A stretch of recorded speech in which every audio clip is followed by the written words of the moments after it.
Friday, Friday, Friday. How's it going, everybody? Welcome to another episode of The Good, the Mad, the Ugly. My name is Spencer Paculi. I'm your host, obviously, and I am just happy to be here, happy to talk to you guys. It's just a lovely day, isn't it? I'm obviously still working on the intro. I don't have my tagline down yet, but it is Friday. It's another episode of The Good, the Mad, the Ugly, and yes, I am definitely happy to be here. I am sorry, everybody, for the 7-minute-ish late start.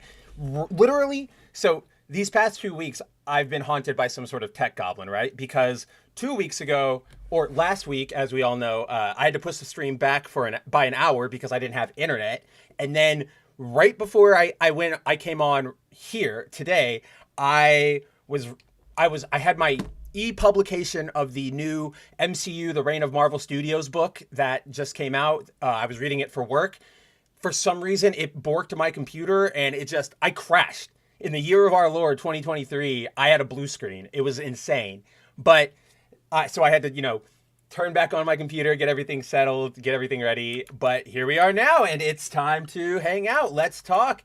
It has been a wild week. We have a lot of things we can talk about. Obviously, the main topic for tonight will be not only the release of Marvel Spider-Man 2 for the PlayStation 5, but also the relaunch of the Ultimate Comics line from Marvel. There's a lot of spider talk, obviously, to be had tonight, so I hope I'm giving you fair warning this time instead of like last week where I said I was going to talk Dragon Ball and waited until the very end of the stream to do that in favor of Spider-Man. But yeah, so that's what we're going to be talking about today. Obviously, as you all know, or as you know, if you've been watching the show, we will obviously start off with sort of a grab bag, just talking to you guys, talking about the big stories of the week, and then we'll hit into our topic.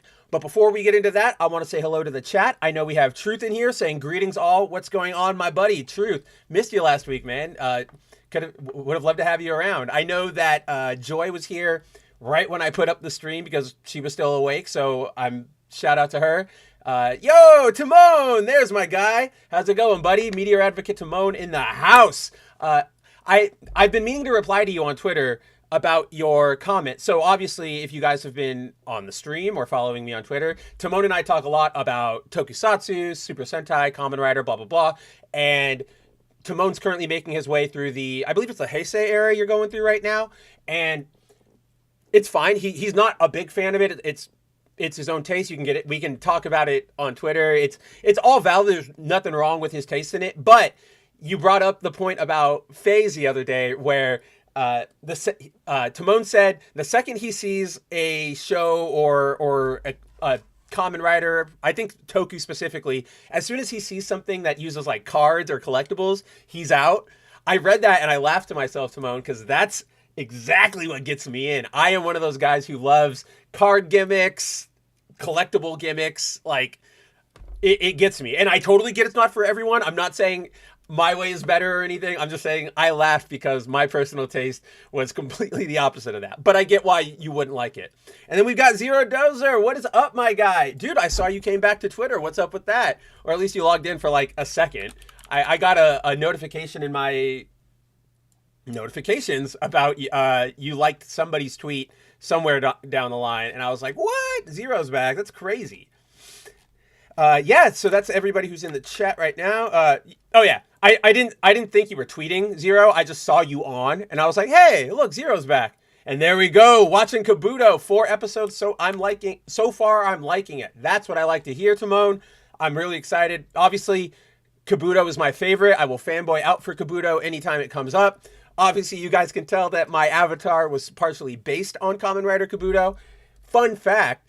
I don't know if he's in the chat. Again, my good friend Aiden, Cap, King Melon 1 on Twitter. If you want some not safe for work content, be warned, he's an adult arrow artist on that account. But my buddy, oh my gosh. Oh yeah. When I was starting my branding, when I was creating everything for my sort of own online persona, the first draft I had of the writer, of Kabuto Writer is what I call him. I have Kabuto Rider, and then I have a female version called Kabu Gal. And I really want to show her off, but I'm not done with her design yet.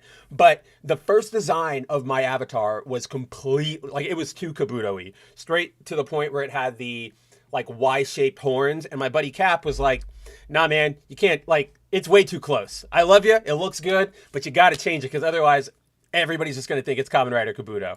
And thank God for him because I changed it and I like the way he looks now. And there's a lot of lore I have for this one OC that'll probably never, ever be released into the wild, as we all know. But hey, that's part of, you know, being an artist, being a creative, having fun.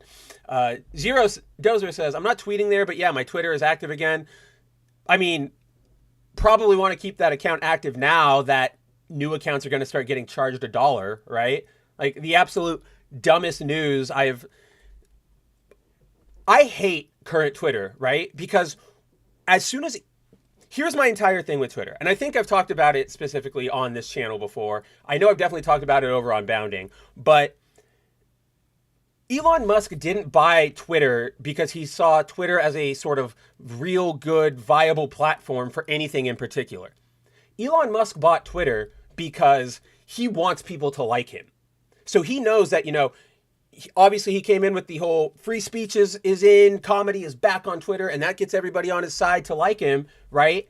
And then he reverses course, and it's the same Twitter we've always known. But aside from the censorship issue, look at all the changes Elon makes. Elon makes changes based on whether or not people like him.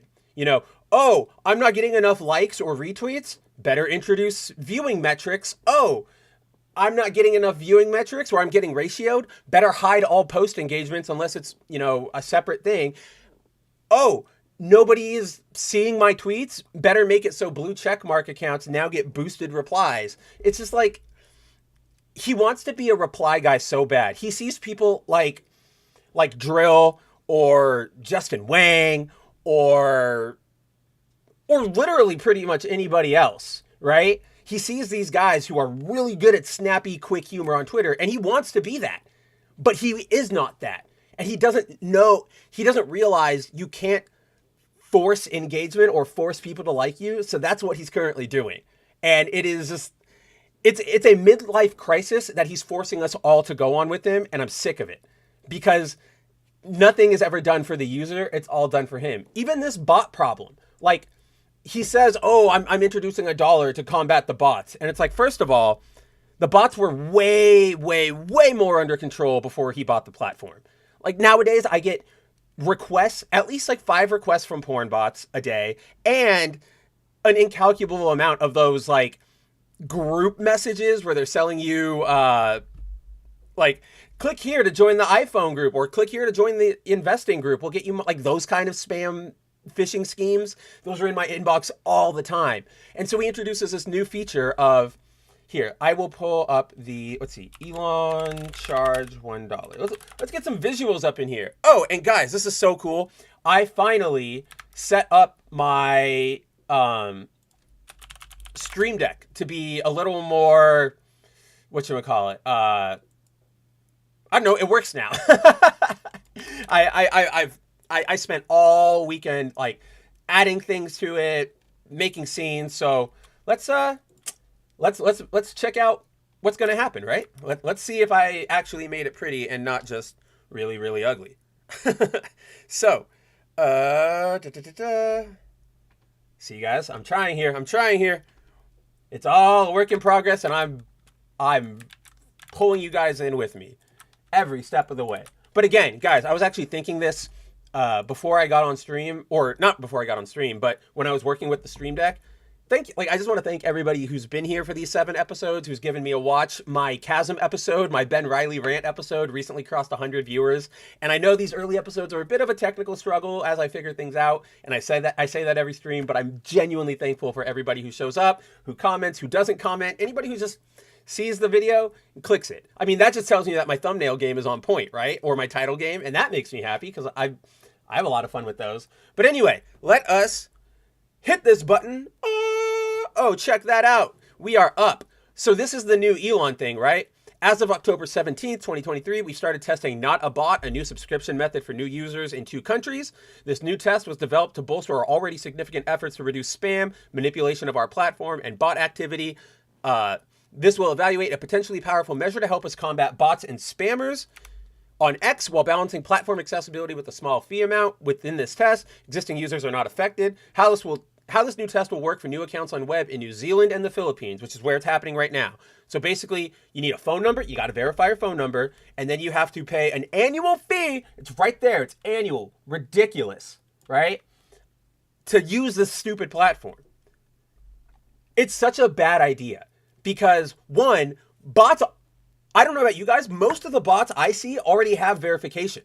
It's not hard to get a burner phone number or spoof a phone number if you want, or spoof a gift card, or not even spoof it, right? Go to Vaughn's, get a $2 gift card or one of those reloadable debit cards. You know what I'm talking about? You throw that down, boom. There's my bot. Oh, they canceled it? Well, I've got 70,000 other stacks of $2 gift cards it's not a good, it's just dumb. My belief is that it's for him to try and recoup some of the losses that he made, just absolutely destroying this platform.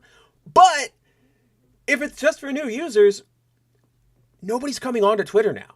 Like this site is just, what do you call it? It's in its twilight hours, right? It's slowly being put out to pasture. It's not Twitter. I 100% feel like this platform is going to die within the next 5 years, or at least become a zombie type thing like MySpace, right? I don't know what platform is going to overtake it. Right now, there's not really any viable alternatives. I'm personally liking Blue Sky more, but let me give a caveat there. I like Blue Sky as a potential alternative. It's not there yet. It still is very bare bones, still needs a lot of work, but it's the most Twitter-like alternative, right? There's none of that, over 280 character posts, none of this community. Like it's Twitter at its core. And I'm enjoying my time. Obviously, like with any website, you just got to curate your feed. So, keep all the crazy idiots who whined about whatever the topic of the week is on Twitter, keep them out of your feed. But, I follow a bunch of artists who draw cute anime girls, and it's pretty good over there. So, and I don't have to see all these stupid ads being forced into my feed. I started noticing this week that they've, like some ads, if they come from personal accounts, aren't being labeled as ads anymore. Because I started seeing like streamers in my feed, and I was just like, I don't follow. Who are you? Why is a Twitch streamer? Why am I having a Fortnite compilation video in my feed? Like, what is this? And I clicked it, said ad. It's awful. It's a bad site. It's going to burn. You can get Elon money. Put it towards your brain chip, bro. What's up, Jacob? Hoping to stop by your show later. I know I was late last week, obviously, but that's the entire reason I put my show at 5, so that I could have an ample time to talk and then get over to Jacob. Right. Why would you pay for a platform that shadow bans you? Right, Jacob? And that's what I was saying, is that for all of Elon Musk's bluster, the site is still the same, if not worse than it was before, right? Because at least before, you had people going, yeah, we don't like your opinions and we're shadow banning you. Now we have, oh no, comedy is back, baby. We're all for jokes. We want you here. But, we're going to keep the same rules and we're going to shadow ban you. But we're not going to say it's shadow banning. It's just, I'm loath to reference it, but it's like that Rick and Morty joke where it's just old Twitter with more steps. It's not a good site. But speaking of, I also want to, rant about this for a minute because, ooh, watch this. Oh, now I can go and look up things. And you guys don't have to watch me. And then I can go, what? I even set up this cool feature where I'm able to like swap which corner my window is in. I know these are the most basic things that everybody and their mother figures out on their first day of streaming, but now I figured it out and now I'm happy. So let me see. Where is this tweet? Should be really, really, really, really easy to find. I don't know why. Movie night stream starts at 10. I know I'm gonna be there, Jacob, or I'm gonna try to be there, or I'll at least be giving you those watch hours, right? So whenever you see those watch hours coming, you'll always get at least a full watch time from me on both Twitch and YouTube and Rumble, because I throw up all 3 of them when I'm watching. So this is just another thing. I know lots of people are going to have their own opinions on this, but it's just a garbage thing. Another another instance to say platforms are not your friends, right? So if anybody's been paying attention in the recent weeks, one of YouTube's biggest creators, and I say biggest in the sense that she pulls in a lot of views. She's got like 36 million followers or whatever. Leah, oh my gosh, I don't even actually know her last name. Let me look that up real quick. Sniper Wolf, real name.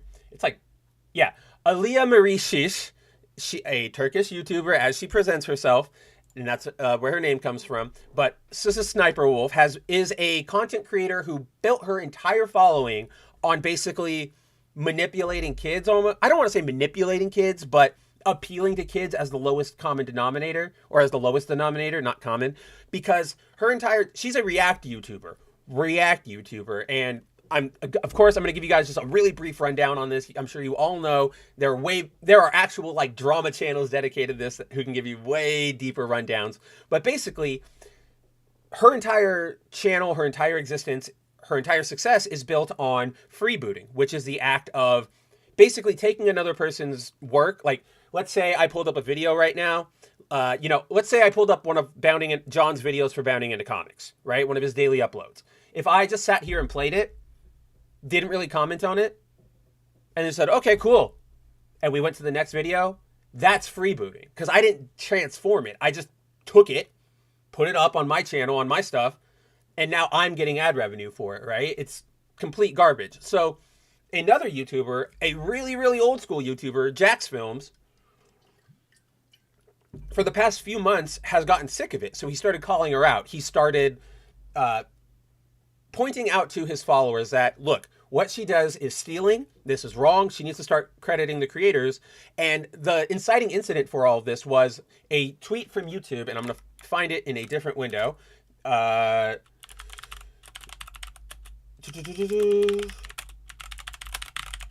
you listen to my my mechanical ass keyboard. Oh man, come on.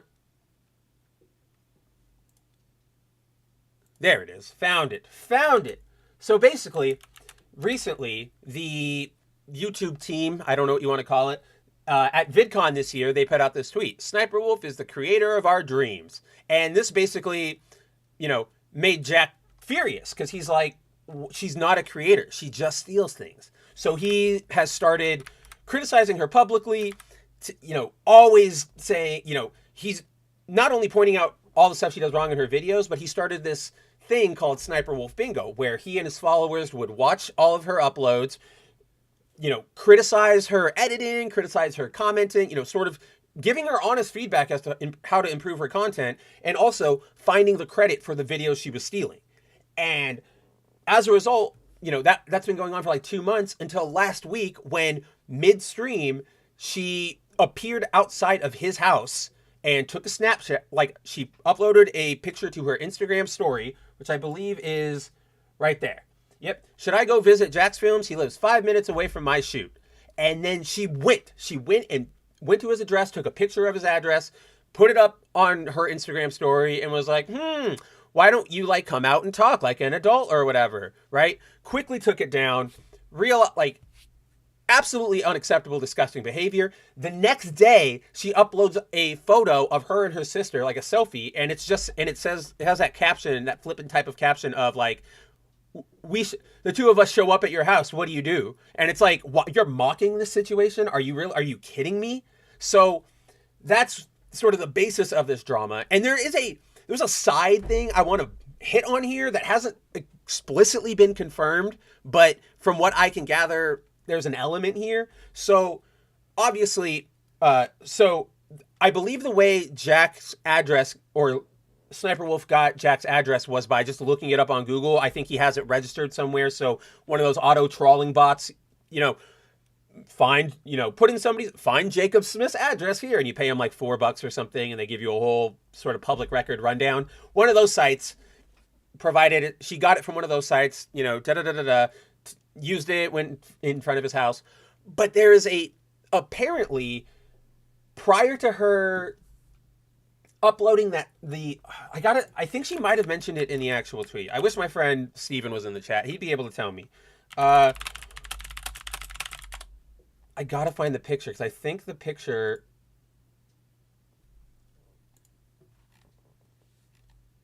Nah. Oh, that's okay. That's fair. I forget this. Everybody, the picture exists, the one she uploaded of Jack's house, but it's all blurred because, duh, we're not gonna redox Jack. But apparently, the Jack and his wife got like minutes before that the Snapchat of his house was, or the Instagram story of his house was uploaded. Jack and his wife got a food delivery, right? Like random groceries, and they didn't know who it was. But then Sniper Wolf posts that, or they're like, I don't know, I didn't order like grocery delivery. Did you order grocery delivery? I don't know. That's weird. And then, 5 minutes later, Sniper Wolf uploads that image, but it also has a thing. It has like a taunt, I guess you could say. Like it shows his house, but it also says like, can't we talk like adults, Jack Films? And then on it also says something about like, you got you got to come out, you got ice cream out here. So the working theory is that this person, they basically tried to like trap Jack into coming out of his house into a weird public confrontation. Super, super messed up behavior. There's also some element of her. There's a video apparently from years ago where she was on Omegle and got an underage girl to like flash her chest at her. And it's up on YouTube still, censored obviously, but still there. But it's like, that's child exploitation no matter how you shake it. And so this has been going on for weeks. YouTube, almost everybody on YouTube, except for like all the 12-year-olds who don't understand what she's doing is wrong, have been begging YouTube to take some sort of action. Take her off your platform. She has violated the terms of service. Well, yesterday we got I gotta find the tweet again. I thought I had all of my tweets ready for this, but I guess I didn't. There's so much that I just did not have ready. So here, let's see what's the chat say. We have a lot of them here. Are you talking about freebooters, Timon? Because I mean they're everywhere. This is just the problem with Sniper Wolf specifically is that she makes millions and millions of dollars. If you go it's unfair. There's a video Jack released at the beginning of all of this where he talked about his own video getting freebooted, right? And according to him, over the past 2 months of it being freebooted, if the views had gone to his channel, he would have gotten around $10 million just from ad revenue, right? That's the kind of thing that freebooters need to be. That's why we want to stop freebooters, because you guys who make this content, who upload these funny videos, if there's money to be made, it should go to you, not some random, completely plastic surgeryed up filler, facelift, all this stuff, crazy person who doesn't really talk about it. But so so YouTube, basically, there used to be a rule that said, your off-platform behavior is grounds for termination on YouTube. I don't have specific examples on hand, but I do know that there have been instances where what somebody says on Twitter or what somebody says on Instagram or what somebody says in real life, things like that have resulted in people being banned off the platform, right? So this user, his name is the Real Sully G. He's been kind of on top of tracking this entire situation. He reached out to YouTube yesterday, and they've apparently changed their TOS just for Sniper Wolf. This exchange you can see here. By the way, guys, I want to mention, I'm going to start linking everything I share on these streams in the descriptions down below once I'm done. So if you want to have a better look at a tweet, if you want to have a better look at an article, a video, you'll find them down there. Obviously, I can't link comic books because those are files on my hard drive, right? I'm not going to do the boomer thing where it's C drive / Spencer file, blah, blah, blah. I'm not going to do that. But so, yeah, Sully G basically posited a hypothetical situation of what Sniper Wolf did. Am I allowed to drive to someone's house, post their address to Instagram, incite my followers to do the same, blah, blah, blah. YouTube basically says, it's not on our platform. We're not going to do anything. And it's that's blatant crap, right? We know that's blatant crap because YouTube is so ban happy. We know, Zero, I'm sure, is just screaming at his screen going, Mama Susan, even though she's not around anymore. it's her ghost that haunts us. It's absolute garbage, right? So after all this pressure, everything boiling against them, what does Team YouTube finally do? They post this tweet. They informed Jack of Jack's Films, quote, confirming as the Sniper Wolf has received a temporary monetization suspension per creator responsibility policies. Off-platform actions that put others' personal safety at risk, harm our community, and the behavior on both sides isn't what we want on YouTube. Hoping everyone helps move this convo to a better place. How far are we? Oh, I don't even have monetization. What do I care? Bullshit.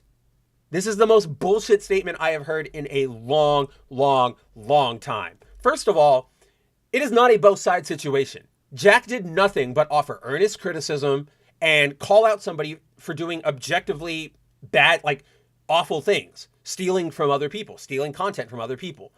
And now YouTube's response is not only to just temp to her doxing, her interactions with that underage girl, all of this stuff. YouTube's response is to temporarily demonetize her.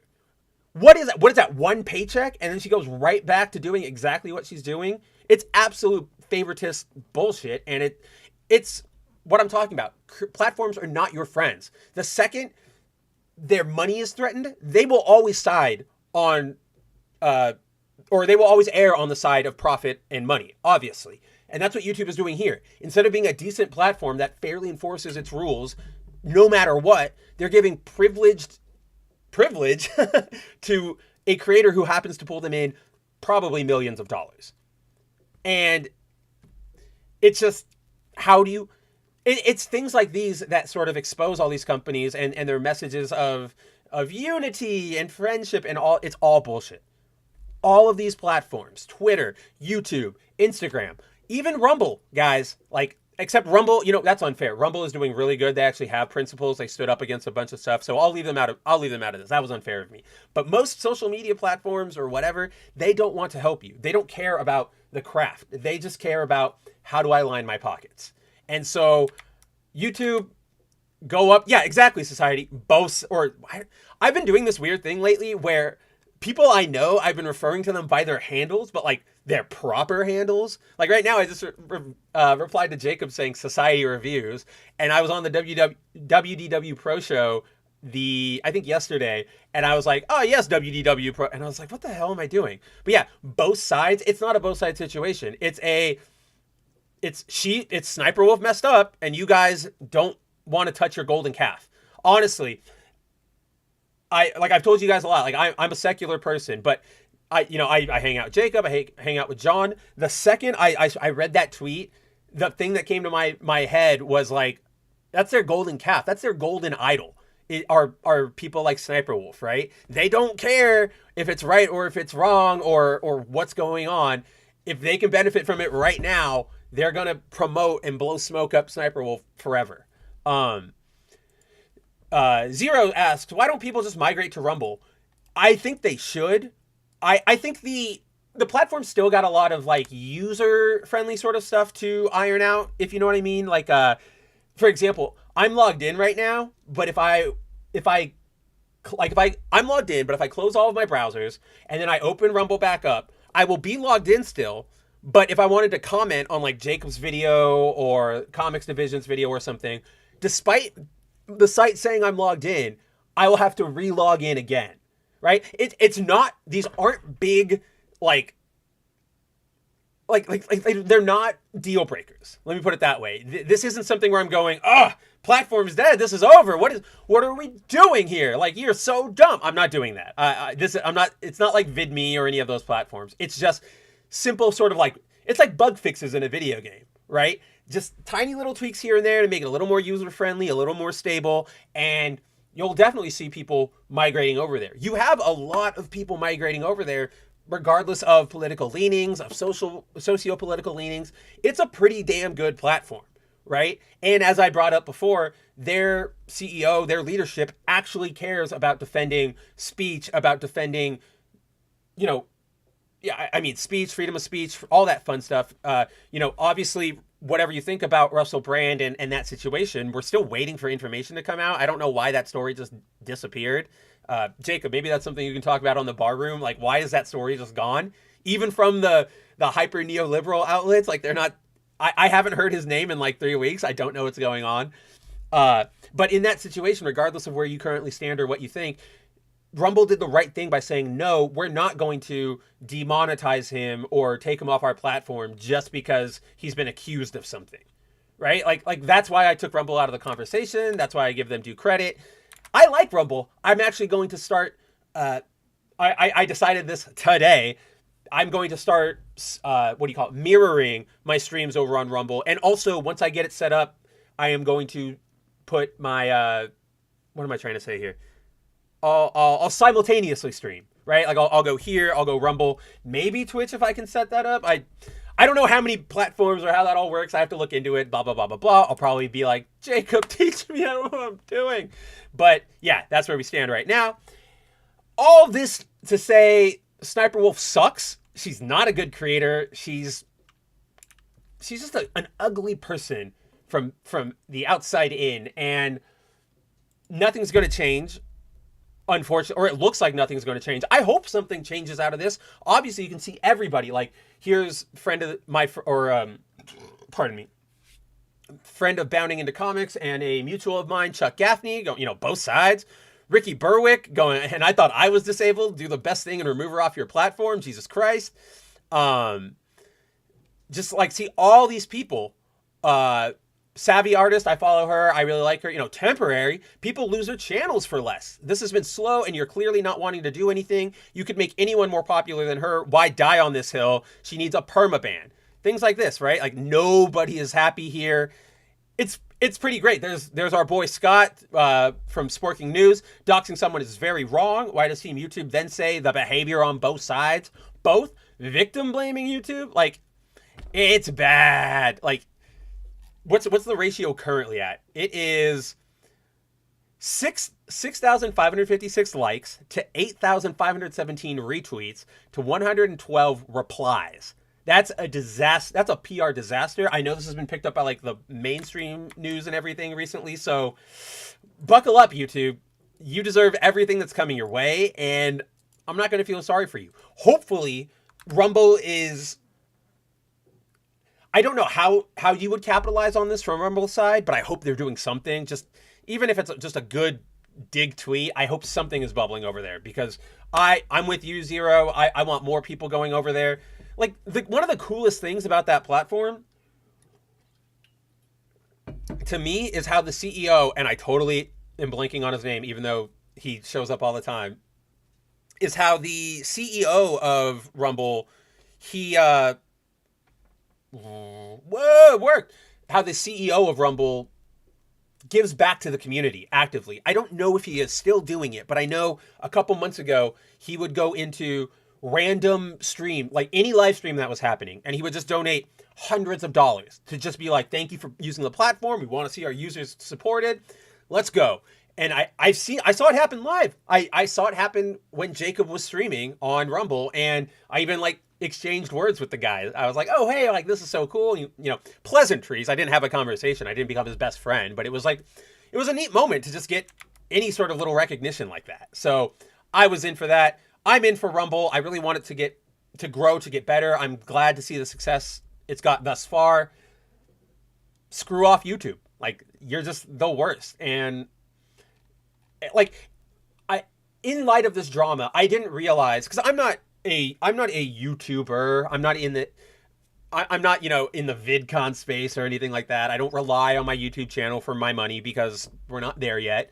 Someday, hopefully, that would be really cool, but we're not there yet. So I didn't realize just how bad the ad ecosystem has gotten, to the point where if you look at a lot of just the bigger tweets discussing the Jax Film Sniper Wolf discourse, you get a lot of replies, a lot of retweets from creators going, this is why I don't care about AdSense, because this is why I run my Patreon, my Coffee, my whatever other platform they want to use, right?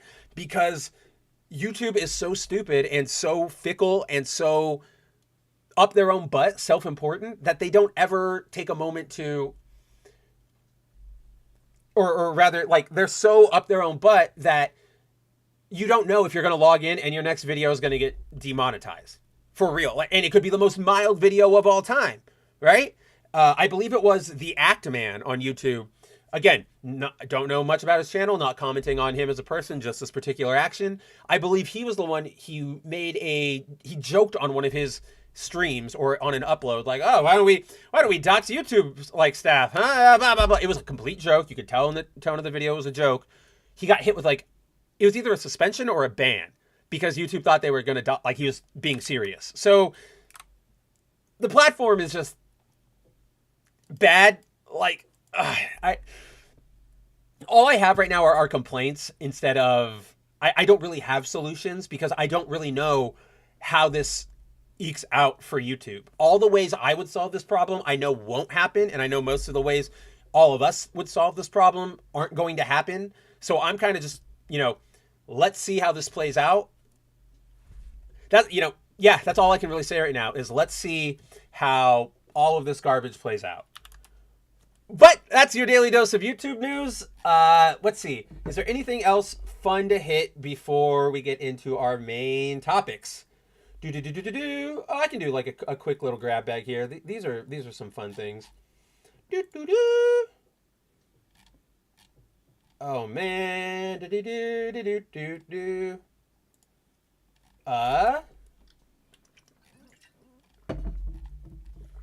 All right, cool. Yeah, I can just do a grab bag right here. So let's grab bag it. First story we're gonna grab bag. Yeah, I can do this. Woo! So, it did work. Awesome. First story, first grab bag. Netflix officially released the first proper look at their upcoming Ultraman Rising CGI film. So this is going to be a completely original project from Netflix. They announced it about a year ago, I believe. It is being directed by Shannon Tyndall of Kubo and the Two Strings, and he has a co-director, and I'll get to his name because it's in here. Let's just go to it right now. His name, John Aoshima. He doesn't really have a lot of credits to his name. This will be his first real big thing. But so John Aoshima, Shannon Tyndall, they're bringing Ultraman to the West. Not a lot is known about what the series is going to entail. What we do know is that it will center on a baseball player, Ken Sato, who becomes the next Ultraman, lands on Earth from the land of light, takes him over. It's very similar to the opening of the Netflix anime, if anybody's watched that. And side note, I know a lot of people don't like that anime. I know it's very CG heavy and it kind of deviates. It takes Ultraman way too hard into a shonen territory. But I like it. I don't know what it is. I think I just like the suits. And this is coming from a guy who actively always talks about how he hates CG animation in anime nowadays. I don't know what it is. Netflix Ultraman, like, I don't believe in guilty pleasures. I believe if you like something, you like something. Who really gives a shit? But that's probably as close as I could get to saying something that's a guilty pleasure is Netflix's Ultraman to me.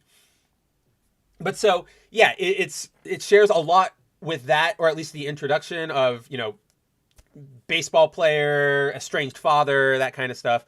An interesting twist that we don't know a lot of details about is that apparently part of Ultraman's mission while he's here on Earth will be to protect a baby kaiju and sort of raise it. We don't know why. We don't know what its relation is. That's just the small teaser Netflix has released so far. But so yeah, this was the original shot they released, which looked really cool, but obviously first promo image, don't ever expect anything to stay the same. Luckily, it looks like they stayed pretty true to what they were originally going for. So next month, Netflix has their Geeked Week coming up, which is just a week-long thing where they release trailers and previews for all of their... It used to be like more geek stuff. Like obviously you can see here on the thumbnail, they're highlighting Rebel Moon and the Avatar: The Last Airbender series and the Scott Pilgrim anime that's coming. But once you get into the trailer, there are some things like a new dark comedy starring oh my god, the mom from Everything Everywhere All at Once, Michelle Yeoh. Oh my god, I cannot believe I blanked on that. But yeah, like that, there's a trailer for that in there. There's a horror movie starring Angelina Jolie in there. Like it's very much stretching the definition of what geeked is. I don't know. It's just weird. I'm not one of those people who's purist, and I like the words geek and nerd just don't mean anything anymore, and I kind of hate the word nerd because I grew up in the era of the MySpace like attention W. There's a word. I'll keep it a little safe here for everybody. Or why am I keeping it safe? It's my stream. The MySpace attention whore, right? So I grew up in that era when nerd stuff started becoming cool. Like I lived through that. So I knew a lot of girls in high school and college and guys, not just girls, but like guys, girls going, I'm such a nerd, tee-hee. I love Marvel. Check out my Target bought shirt with a Pokeball on it. I love Pokemon. And then the second you engage with them, they go, that's weird. Like, what the? Heart Gold, Soul Silver, Eevee? Like, what do you? No, go away, nerd. I don't want to talk to you. So, just any real use of those words always just sort of, I try to avoid. Same with the word gamers. Like, I hate the word gamers. I always feel like that's a joke word, which is why I always start my streams with, gamers. Before we continue, we got some chats I want to look at real quick. Meteor Advocate Timon. Same with Netflix. They are killing the basic plan. Oh no, my screen dimmer popped on. Same with Netflix. They are killing the basic plan, and the new basic plan will go from $27.99 to $39.99 Brazilian money. I'm canceling. Gonna only have Prime and Tortuga Bay. So, dude, yeah, we didn't really talk about that because it is what it is. But Netflix is they're doubling their price in America, which obviously, as Timon has brought up, is going to affect its price in other countries. It looks like Brazil is getting a bump in price of $12. I'm just doing quick math right there, right? $12 is pretty bad. And yeah, man, like I know John and most of the Barroom podcast or Barroom, the Black Pill stream, we all sort of agreed on Wednesday that Netflix is currently probably the strongest competitor in the streaming arena, right? Disney Plus is not there. HBO Max maybe, but that's because they arguably have the best library offering, like hands down. I don't subscribe to any streaming. Well, I have Netflix, but if I didn't subscribe to anything and I had to choose one, I would choose HBO Max. Oh, and I guess I have Prime because I have an Amazon Prime account, but I mainly use it for the Amazon Prime stuff. But yeah, I can't really get behind that pay increase. I don't blame people for going to Tortuga Bay. It's kind of an insane thing to throw out in the middle of a huge recession. You know what I mean? Jacob hits on this point a lot in our conversations, whether he in his chat on his channel or on Bounding, that what's the first thing people are going to cut when inflation hits them? It's not going to be food. It's not going to be clothes. It's going to be entertainment. People can live without entertainment. And kind of like what Timon is saying, in this current era, it's easier than ever to sail the high seas for something if that's the route you want to go. So it's a bold move, Cotton. Let's see how it plays out, is basically all I can really say for that price hike. I don't know. It's kind of the same thing with the Elon charging for Twitter. Is this really going to help or is this going to hurt? It's good. This one I'm more uncertain of than than Twitter. Like, I'm positive that that's going to be a bad move for Twitter. This I can see going either way. So we'll just have to wait and see. I don't like it. Let me make that clear. I think it sucks. I think it's stupid.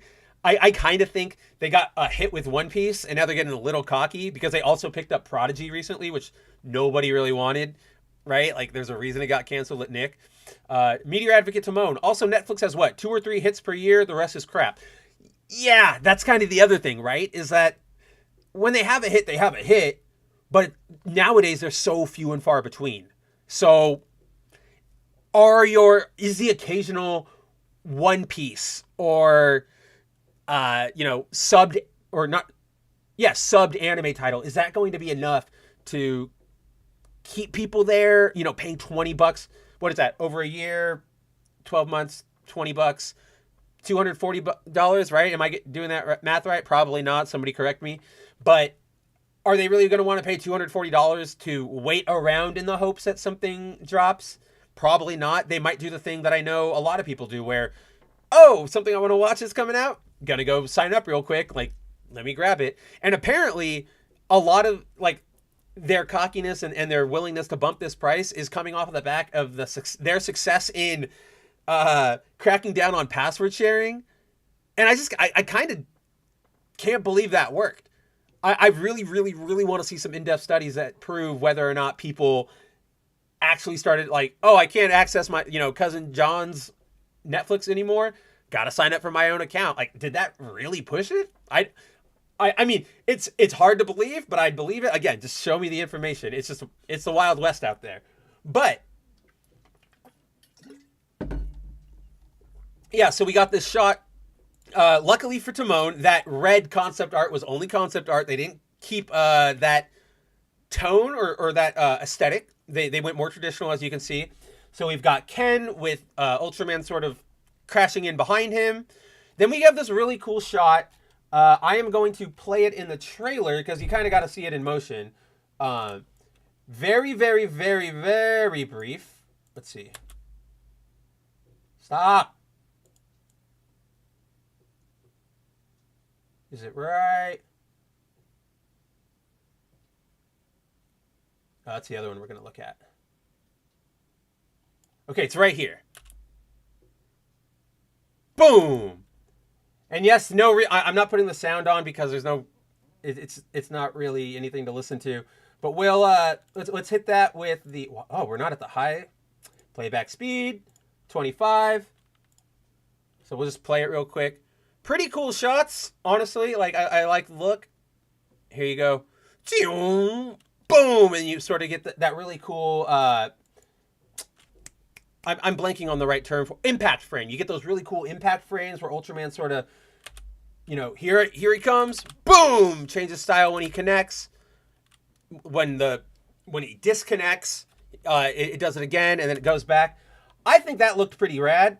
I'm also just sort of a sucker for glowing powers like that, so his hand lighting up and giving a crack at the kaiju, I'm sort of stoked on. The kaiju is unidentifiable. I don't think it's anybody. I spent a good 30 minutes on the wiki going through all of the Showa era, Ultra Foes, even the kaijus from Ultra Q, and I don't think this is anybody. But then after this trailer, we got a tweet from Tyndall himself, which included, let's see, let's just go to the tweet because that way I can actually open the image. And so Shannon Tyndall, the director, he dropped the first real, man, that is not what I wanted to open. How did that even open over that? That's bizarre. Anyway, he dropped the first production still, the first real good high definition look at Ultraman. And here he is, obviously running through a Tokyo street.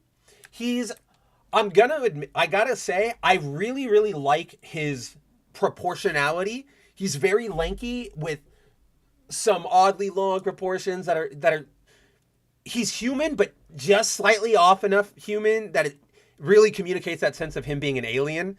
And I really, really like that. So, like, for example, oh man, who is it that I've been drawing like that?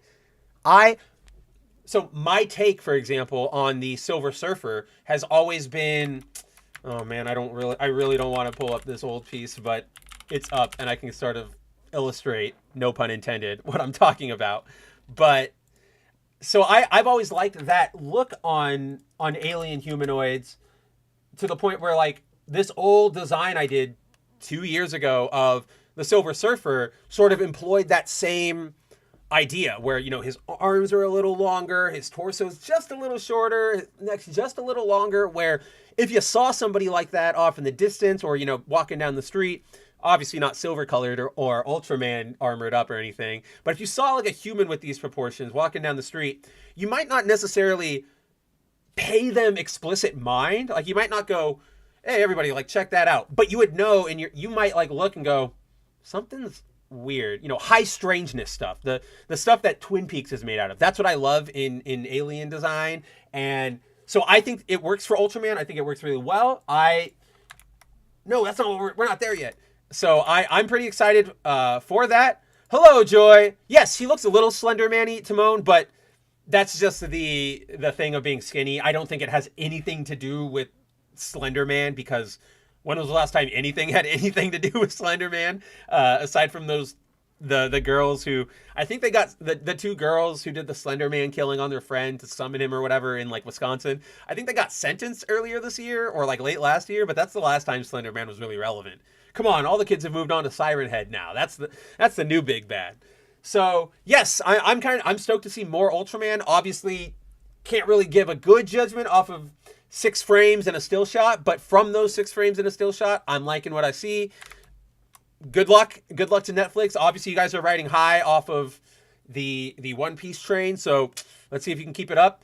Speaking of One Piece, we then also got the first look at Yu Yu Hakusho, which is I have it up here on screen right now. You've got Takumi Kitamura, who people might remember as, if you've seen the live-action Attack on Titan duology, that he is Armin, which is what he's also. He's in a lot of stuff, but he is our Yusuke Urameshi. This is the very, very, very brief shot we saw in that Geek Week trailer I was just playing to show Ultraman.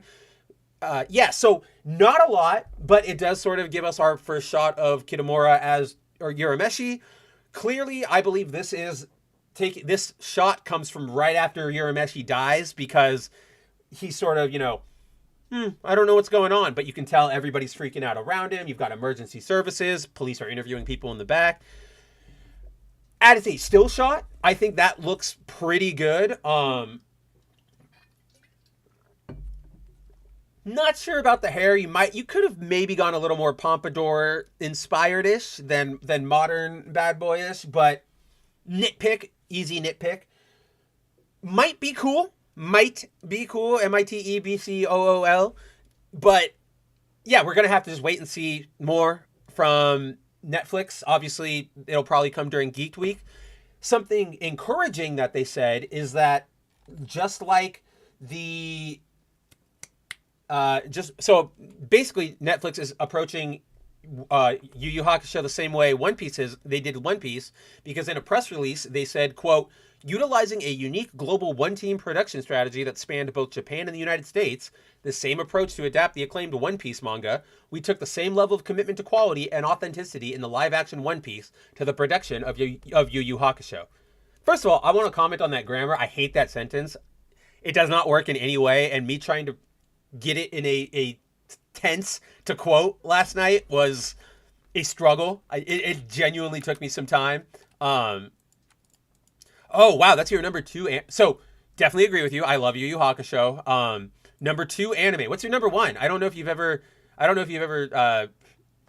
mentioned number 1. But, yeah, see, like, and Timon says he doubts it, which is completely fair. It's kind of what I was mentioning on earlier. Like, yes, Netflix, you got a win with One Piece. But that doesn't mean we all trust you again, right? Like we're not ready yet. You did good, and we'll give you all due credit, and no complaints from us. But yeah, you still got to win us over.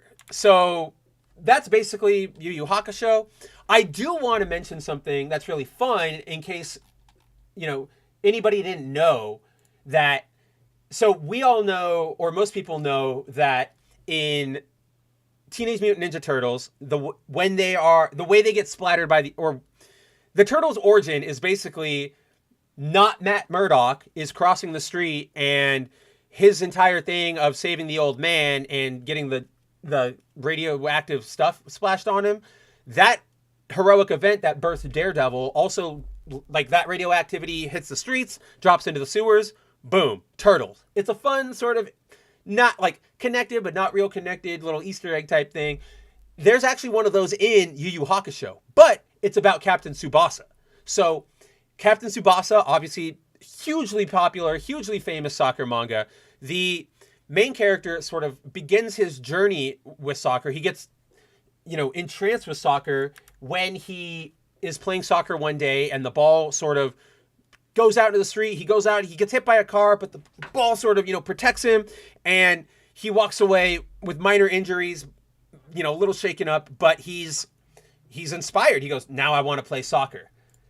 It is implied that kid is who Yusuke saves from the truck in Yu Yu Hakusho, because as Botan says when she meets up with him, I didn't want to say this because you seem to have been severely hit, but even though the boy was to be knocked down by the car, he was supposed to have miraculously escaped without a scratch anyway. Huh? Without a scratch? Right, because the ball would become a buffer element. That's why I kept quiet about it. So basically, in the Yu Yu Hakusho world, Yusuke prevented Captain Tsubasa from ever forming. So, soccer fans, rightfully take your anger out on him. Hail, Revul, what is going on? That is right, you did say Saint Seiya. Yes, Saint Seiya. And yes, the only football anime manga, right? I love Captain Tsubasa. I hear a lot of people like Blue Lock, but that's a little too modern shonen-y for my taste. My favorite sports manga, just as an aside, of all time is going to be Ice Shield 21, the American football manga. Just love it. I absolutely love that series. All right, let's continue with our quick hits. Oh, I think that's really it. Oh, and then this is the last quick hit I wanted to touch on, which is, again, studios, corporations, they're not your friends. So we learned that basically, where's the yes, right here. So Matthew Vaughn, the director of First Class, who apparently was assigned at one point to work on X-Men The Last Stand before Bryan Singer got brought on. He and Matthew Vaughn is also responsible for the Kingsman movies, the Kick-Ass series. Pretty good director, obviously has his misses, blah, blah, blah. But he was speaking with, I believe this is, who is he talking to? I guess he's just speaking at the New York Comic Con 2023. He revealed that, here, I'll just quote him. Quote, "One of the main reasons I actually quit X-Men 3, this is a true story, I don't really care if I'm not meant to say it, Hollywood is really political and an odd," I don't know, that's just, he probably lost his train of thought or whatever, but, and I went to one of the executive offices and I saw an X3 script and I immediately knew it was for a lot fatter. I was like, what the hell is this draft? He went, "Don't worry about it." And I'm like, no, director, I'm worrying about this draft. Tell me what it is, please. He wouldn't tell me, so I grabbed it literally. It was like a crazy moment, but I grabbed it, opened the first page, and it said, "Africa, storm, kids, dying of no water. She creates a thunderstorm and saves all these children." I went, "Oh, okay, that's a pretty cool idea." They went, "Oh, it's the Halle Berry script." I went, "Okay," because she hasn't signed up yet. Yes, then they replied, "But this is what she wants it to be, and once she signs up, we'll throw it in the bin." I was like, wow, you're going to do that to an Oscar-winning actress who plays Storm? I'm out of here, right? So, or end quote. So basically, the executives over, I guess that was Fox at the time, right? They basically wanted to like manipulate, gaslight Halle Berry into getting into their film, and it's just like, it's so disgusting and dirty-handed, even though like this is in the grand scheme of morality and things to worry about in the world. Like, this is pretty low, just people being dicks, right? But it's still unprofessional, uncouth. This is the sort of stuff, like, I'm glad Vaughn has revealed this story because I wouldn't want to work with anybody who was in charge of those Fox X-Men movies anymore. I want more details. I want to know who we should rightfully be deriding for being such a gigantic ass.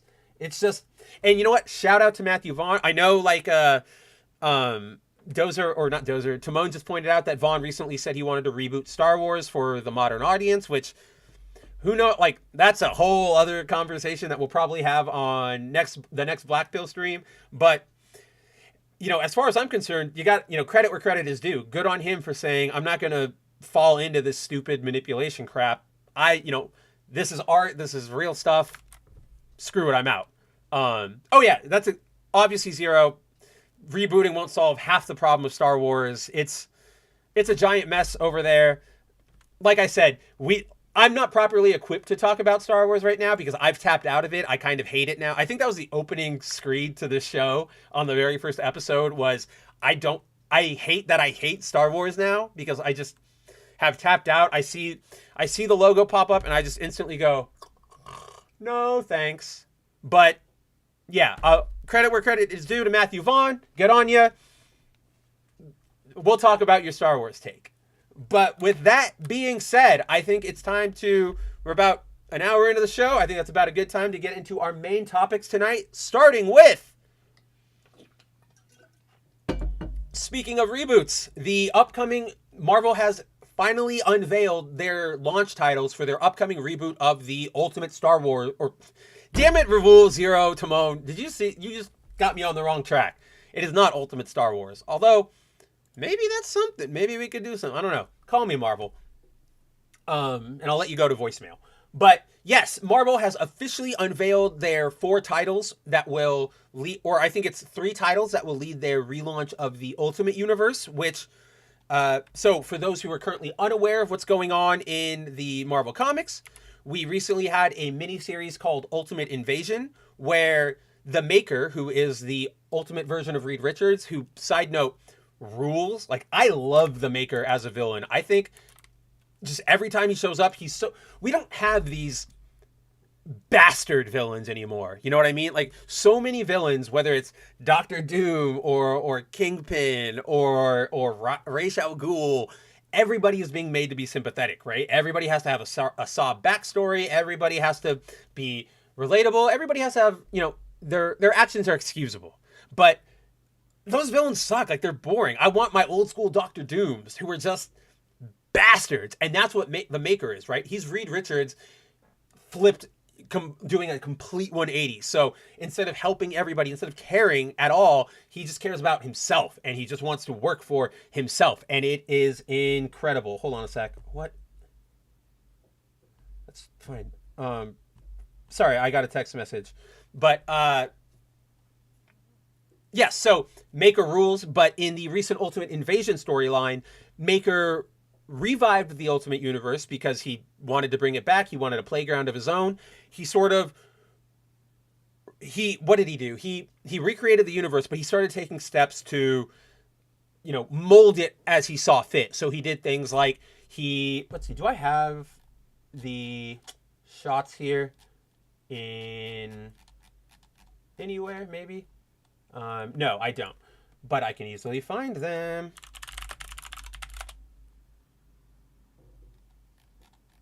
Because I wrote about it. Yeah. So, for example, one of the things the Maker did was stop Peter Parker from being bitten by the radioactive spider. Another thing he did was, you know, manipulate how the mutants were created, how the Hulk came to be, the contracts that Obadiah Stane and Howard Stark were able to secure in order to build Stark Industries. Basically, he turned the entire 1610 into his own personal playground, personal experiment, constantly doing that all the time. And obviously, the heroes don't like that. The 1610 starts to fight back. Eventually, long story short, that 1610.2 Howard Stark becomes their version of Kang the Conqueror and brings the fight to the Maker, wins. Now we are currently at a point where the Ultimate Universe exists, and it's time to strike out onto the frontier, see what's going on. Ravul Arvita says, Spider-Man Fake Red by Yusuke Osawa is amazing. It is! If anybody hasn't read that yet, I highly recommend checking out Fake Red. I believe it was a 4-issue miniseries or something. I know it's by a manga artist, but they published it as a comic. It's great. Check it out. I don't think he's been recognized in the Spider-Verse or anything, which is boring. But yes, I love Fake Red. Zero says, villains need good backstories, not to make you sympathize with them, but to make you understand what drove them to become evil and when they cross the point of no return. Exactly. To me, I'm not against showing, you know, villains being abused or having rough childhoods or having, backstories that contain elements that would make them sympathetic, right? I'm not against that because that's just human. But it is sort of like what Zero said, the way I see it, the villain story should sort of serve as a cautionary tale against the road not taken. Sort of, all of these events happen to somebody. What did they choose to do? Did they choose to do the right thing, or did they choose to do the wrong thing? Well, they chose to do the wrong thing. And so we can learn from what happened to them, but we can also learn about the choice they made and try to avoid that. And then obviously stop them. Right. So yeah, that's why I'm getting really sick of all these hyper sympathetic villains, or it's not even sympathetic. It's like excusable villains. If that makes any sense, I'm just getting tired of it. I'm over it. But basically, the 1610, it's back. It is here for Jonathan Hickman to start recreating. And yeah, we have 3 titles that we can look at and talk about now. A substantially smaller effort than I thought they would actually put out. I can't believe we're only getting 3 books. I guess it's sort of, it speaks to the current comic environment. We all know that sales are dying and it's not going great. So not surprised that they didn't want to go out or do another Big Bang type thing and make an Ultimate title for everyone. I'm genuinely surprised there's not an Ultimate Carol Danvers or Kamala title. Genuinely, I'm sure it'll come, but wow, what a change for Marvel, right? Yes, media advocate Timon says what Zero Dozer said is why Kuga and Agito suck. And then Zero says, I'm not against villains earning redemption, but while they're villains, you're not supposed to sympathize with them. Very few cases work like that, in my opinion, such as Magneto. But see, like, the Magneto case is yes, it's exactly that. Even then, Magneto is a huge case of he who fights monsters. That's exactly what I was about to say, Zero, is that Magneto is a good example of a sympathetic backstory that has a cautionary, don't follow his path sort of bent to it, right? Because we see Magneto and we know the Holocaust survivor, awful, genocide's bad. We know that and we learn that from him. We see it through his eyes. But then it's his actions, his response to go and genocide humans is what makes him a villain. We can recognize that's not an appropriate response. That's bad. That's evil. Yes, Ravul, good days when villains were evil for the sake of being evil. Haven't gotten a lot of those lately, but that's what the Maker is. If I could, I would make a Maker omnibus that just included all of his appearances, because there is not a single one where I haven't walked away from it going, man, the Maker rules. I love the Maker. He's just so cool. The X-Men need a villain who, like Magneto, circled all the way to, back to being hateful of themselves. Right, exactly. But we don't get any of those anymore. I don't even want to talk about what's going on with Magneto. They introduced a new character here. Let me show you to her. It's basically this new character had a grudge against Magneto from his villain days, and now she has powers and she is trying to exact her revenge. What is her stupid name? It's I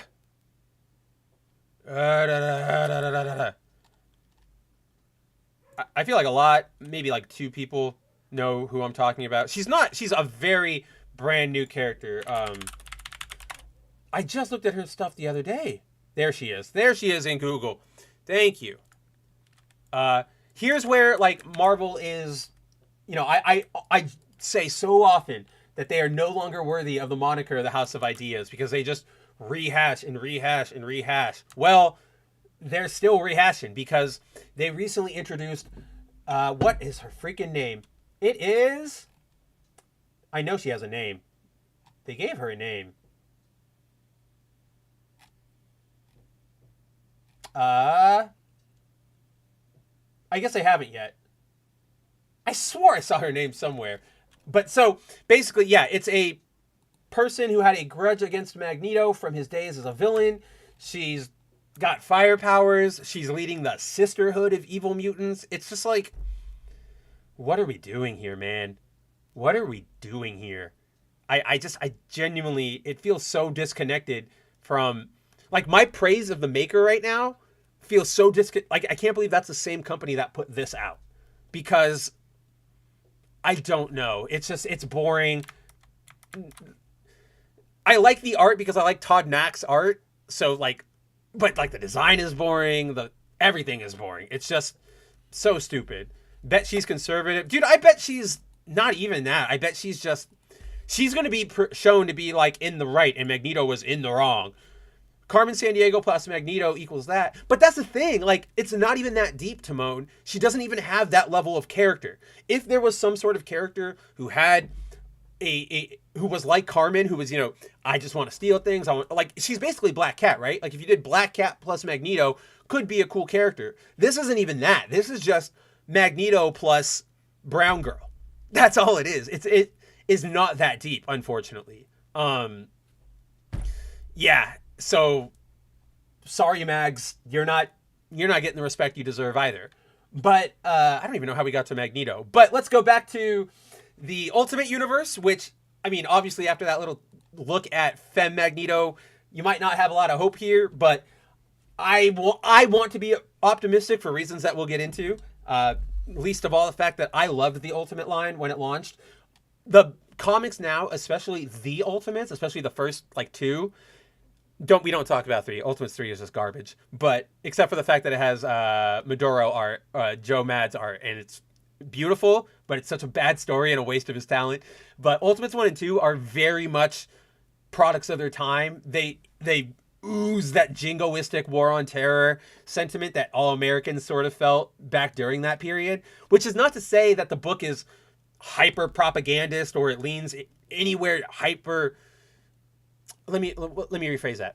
That's not to say that the book, harps on lectures and tries to go, ooh, rah, you be an American. But it's very much, those themes are there. You can feel it. It's like you can't ignore it, but it doesn't really, and maybe that's just me having grown up in that miasma, but to me, I'm able to put it aside and go like, this is still a really good Avenger story. Like, it's fantastic. The Ultimates 1. So yeah, I like the Ultimates line. Fumetto. See, I'm having trouble too, Ravul. I don't know what term to use for her. So we got at the New York City Comic-Con, which happened last week, we got an update from Marvel about the Ultimate line. They released this teaser trailer, which I might come back to, but I also screen capped a lot of the stuff that's in there, so we'll talk about it.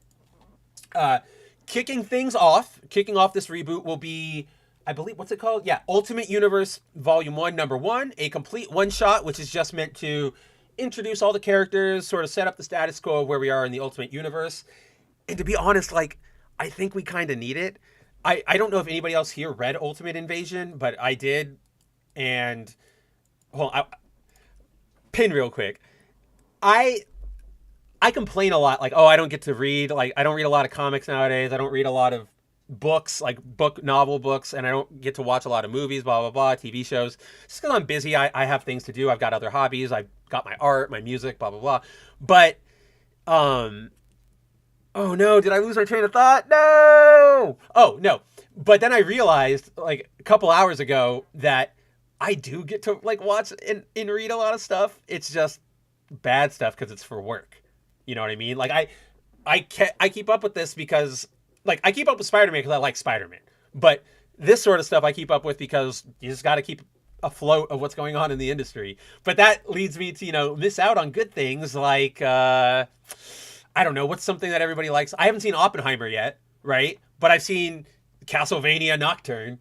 Fantastic. I've seen Blue Beetle, right? It's dumb.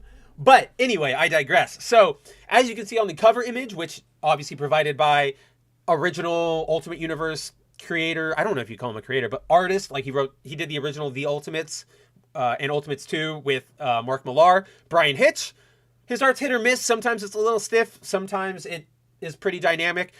He's starting to lean a little into the Greg Landy area zone, I think, which is very stiff. You can tell they're using references. I mean, Greg Land's is traces, whatever. But, like, you can start to tell Hitch is pulling from, certain references more often. It's getting a little stiff. Not as bad as Greg Land, so I'm still on board, but it's just something I've been taking notice of. Meteor Advocate Timon says, never cared for the Ultimate Universe. It sounded like one more scheme from Marvel to make us buy more comics that we didn't need. Yes and no. So I actually, again, I consider everything up until probably Secret Invasion, at least Marvel-wise. I think they still did, up until, 2009-10, when Secret Invasion ends. I think you still have people there, and the general direction of Marvel Comics is we want to be good, right? Like, we want to herald our characters. We want to do good stuff with them. To me, the Ultimate Universe was a good, to me, it wasn't, I'm going to milk everybody. I think it was a very good move where you're entering, in that phase of the 2000s, we were entering a very new phase of this fandom, right? We were getting live action adaptations. Superheroes were becoming bigger parts of pop culture than they already were from sort of, their animated outings. Things like X-Men 1 and Spider-Man 1 were bringing these characters to new audiences, right? In the correct way. They were respectfully treating the characters. People would go to see it and go, whoa, I like Spider-Man. That's crazy. But obviously, with the problem with comic books and wanting to get into comic books, as we all know, is the fact that all of them, like, there's just an extensive history. It's long, it's convoluted. I know, again, I'm going to shout out Exalted Speed. I know he's been on a kick lately defending the fact that you can just start anywhere with comics, but I respectfully have to disagree, where it's not that easy for somebody to just pick up a comic and go, oh, Speed's example is, you can enter into this run, you can enter into that run, you don't need to know all this stuff. And it's like, you don't need it. But there's so much interconnectedness that you will absolutely at some point get lost, to the point where you have to go back to an old issue, find that issue or a recap or something, just to know what's going on. And I say this as somebody who got into reading comic books in like the 90s, right? Where reading the what do you call them? Like the epic collections, which were the reprints on newspaper stock, black and white. Like, I read a bunch of those, and even though those were all classic comics, sometimes I would have to hop over to another series or go back to a 70s book and just look at a panel. It's stuff like that that makes accessing comic books really hard for people. So in my opinion, the Ultimate Universe did the reboot thing right. They completely swept. They said, this is a new line. There is no continuity to any, like, the last thing. We are starting from square one and modernizing. And I want to make a distinct difference between modernizing and updating for the modern era. We are modernizing like our roster of comics for a new generation, which is sort of and what I mean by the difference between modernizing and making for a modern audience is, in the sense, making for a modern audience is what we all know, where we're going to appeal to the current zeitgeist. We're going to, put in a bunch of buzzwords that will get us, fake social media attention, all in service of them getting their numbers on social media and getting more money, blah, blah, blah, blah, blah, blah, blah, blah, right? We all know that. We all hate that. Modernizing is a different thing altogether, and that's updating something that is aesthetically very old. That's what it is. It's updating the aesthetics of something that is very old. So when we look at Ultimate Spider-Man, we go from Peter Parker being a photographer for the Daily Bugle, which is a very old school job. That's not something a lot of people can just walk in and grab anymore, to now he's their web editor, right? He runs their Daily Bugle website because he's a young kid. Things like that make sense. Venom being turned from a spooky space monster to, bioorganic cancer solving suit. That's a modernization, right? Like that. Those are the things that sometimes I think franchises do need, because it can be very hard for some fans, especially young fans. This is very much a young fan oriented problem, because I feel like older people like us, we are able to recognize what's great from the past, suspend our disbeliefs, all that kind of stuff. So, but with younger people, and I was definitely guilty of this, they see old stuff and they go, no thanks. I've said this story before on multiple channels, including like Pro and Bounding, but when I was a kid, I did not, so as a kid, Cartoon Network, in like the late hours, early evenings, late hours, early morning, like late evening or early morning hours of the day, would play a lot of the old Tex Avery, Mel Blanc, Looney Tunes shorts, or it's the other group, I don't know, but like Looney Tunes stuff, right? And I hated that, because I was a big fan of, their Toonami block. I liked Gundam Wing. I liked Dragon Ball. So I wanted to see that. They were clean. They were new. They were exciting. When I saw the old Bugs Bunny cartoons, I just went, this is old people stuff. Look at, like, I can tell. It's all grainy. This is gross. I don't want to watch that. So, but I mean, obviously then, years later, I go back and I go, these are fantastic. Oh my God. Like, what is wrong with me? But that's just, it's a thing with kids. Old bad, new good. So sometimes I think you do need to modernize your properties, but you need to make sure that you're modernizing them and not making them a product of this exact moment, right? Like, don't establish a character based on the current Twitter fad. I don't know, like just things like that. But if you want to take, wheat cakes, which is what, Peter loves, and update it to, protein cakes, which is something a lot of people might more commonly know, those are the sort of things that I think can help endear characters to new readers, new generations, blah, blah, blah. Plus, in giant reboots like this, and this is something I haven't really had an opportunity to touch on, but I really want to, is that look at things like the MCU, at least early MCU, Earth's Mightiest Heroes, the cartoon, or even like the Justice League cartoon, Young Justice cartoon, Batman Brave and the Bold, just any sort of adaptation of the comics.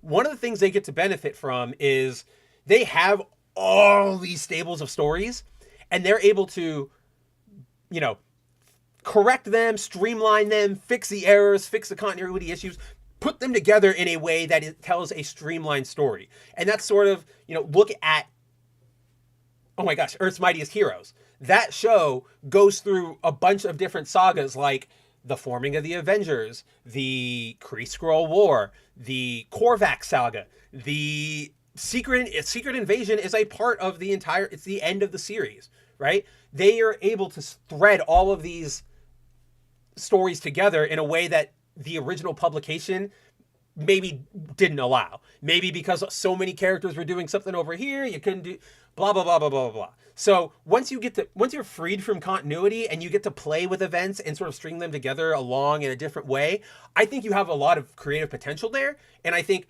for new fans, it gives them a brand new story. It endears them, blah, blah, blah. For old fans, it's cool to be like, hey, I recognize, like, I know who that is. That's the 1610 version of blah, blah, blah. So I think they get that benefit, but you definitely have to, it's a fine line. Let's see. Ravul says, My Hero Academia has superior patriotic characters than anything from Marvel and DC. Yes, what's her name? I love her. Stars and Stripes. She's the best. Just bazongas all day. Ravul also says, Marvel Secret Wars and Secret Wars 2 is my favorite run. Good runs. And again, very relevant to our discussion of the suit, the Venom suit. And yeah, see, Timon says the biggest comic book scheme was at the end of a Spidey book was continues on X-Men. We didn't even have access to all the books. My magazine shop only got like 4 or 5 Marvel comics. So like, that's another good point.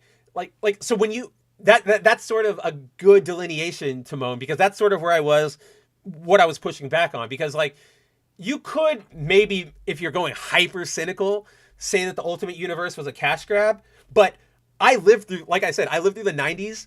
Those are the kind of cash grabs I remember. We're going to have a 6-part crossover across all these different books, and we're not going to tell you, but like, you need to read all of them. And then also, we're rebooting Spider-Man next week, so buy that #1. And then we're rebooting X-Men again and buy that #1, but it's continuing the story. You need the crossover. Like, that, to me, was actual, like, greed, scheming, to like you just pointed out. That's the stuff that really makes me go, ugh. Like, that's what makes me cynical. The Ultimate line, I don't approach that cynically at pretty much at all. Like, I'm even cool with Ultimate. My respect for Ultimate goes out the window literally right after Peter Parker's funeral. Right? Like, I actually like Miles in his original introduction. I liked where everything was going. The funeral issue is beautiful. It has all the characters talking, you know, 2 like double page spreads. What am I doing? Why don't I just pull it up for everybody? I don't know why I'm being like this. I have visual aids. This is why I set my stream up like this, to have visual aids. Hi, dogs. Genuinely don't know what's going on over there. Bum, ba, ba, ba, ba, ba, ba, ba, ba, ba. Stream Deck, help me. All right, let's see. We can do this. Oh! Hey, why isn't C display picking up? Oh, that's why, because it's picking up the wrong window. Woo! So, look at that, and I got a new setup. Ben is here for a reason. We'll talk about it. But I also got the chat going. Look, I know it's only on this window right now because I literally added it while the intro music was playing for this stream. But I'm excited to add it to the rest of the scenes. But now everybody can sort of see what everybody's been saying. I mean, I know if you're watching this on YouTube, the replay's over there or over there. But still, this way you can see it live, maybe. Or if you're not looking at the chat, you're just looking at the video, you can still keep up. But anyway, this issue is fantastic. So it's Ultimate Comics God, what was their naming scheme at the time? Ultimate Comics Spider-Man number 200. It was the closeout issue for that series. Again, Ultimate Comics gets really rough and weird near the end of its lifetime due to editorial decisions. I'm going to have a video about it, but just trust me when I say we don't want to get into all of it right now. But we have this funeral for Peter Parker, and all the characters are in his life come over. And so what happens next is that all of them sort of, Mary Jane proposes this question: does anybody else ever like think about what Peter would be like if he was still alive? And what follows is a fantastic sort of tribute book where each character. So like this is MJ, right? This is, and you have MJ and Mark Bagley's providing it. So you have a bunch of beautiful like spreads provided by significant creators to the Ultimate Spider-Man run. So like obviously you had Bagley here showing MJ thought he would join the Avenger or the Ultimates eventually. Then you have I actually think that's still him. Yeah, Aunt May, same thing. She thought he would lead like a spider crew. Then you have, I forget who this is. Which one are you? You're not.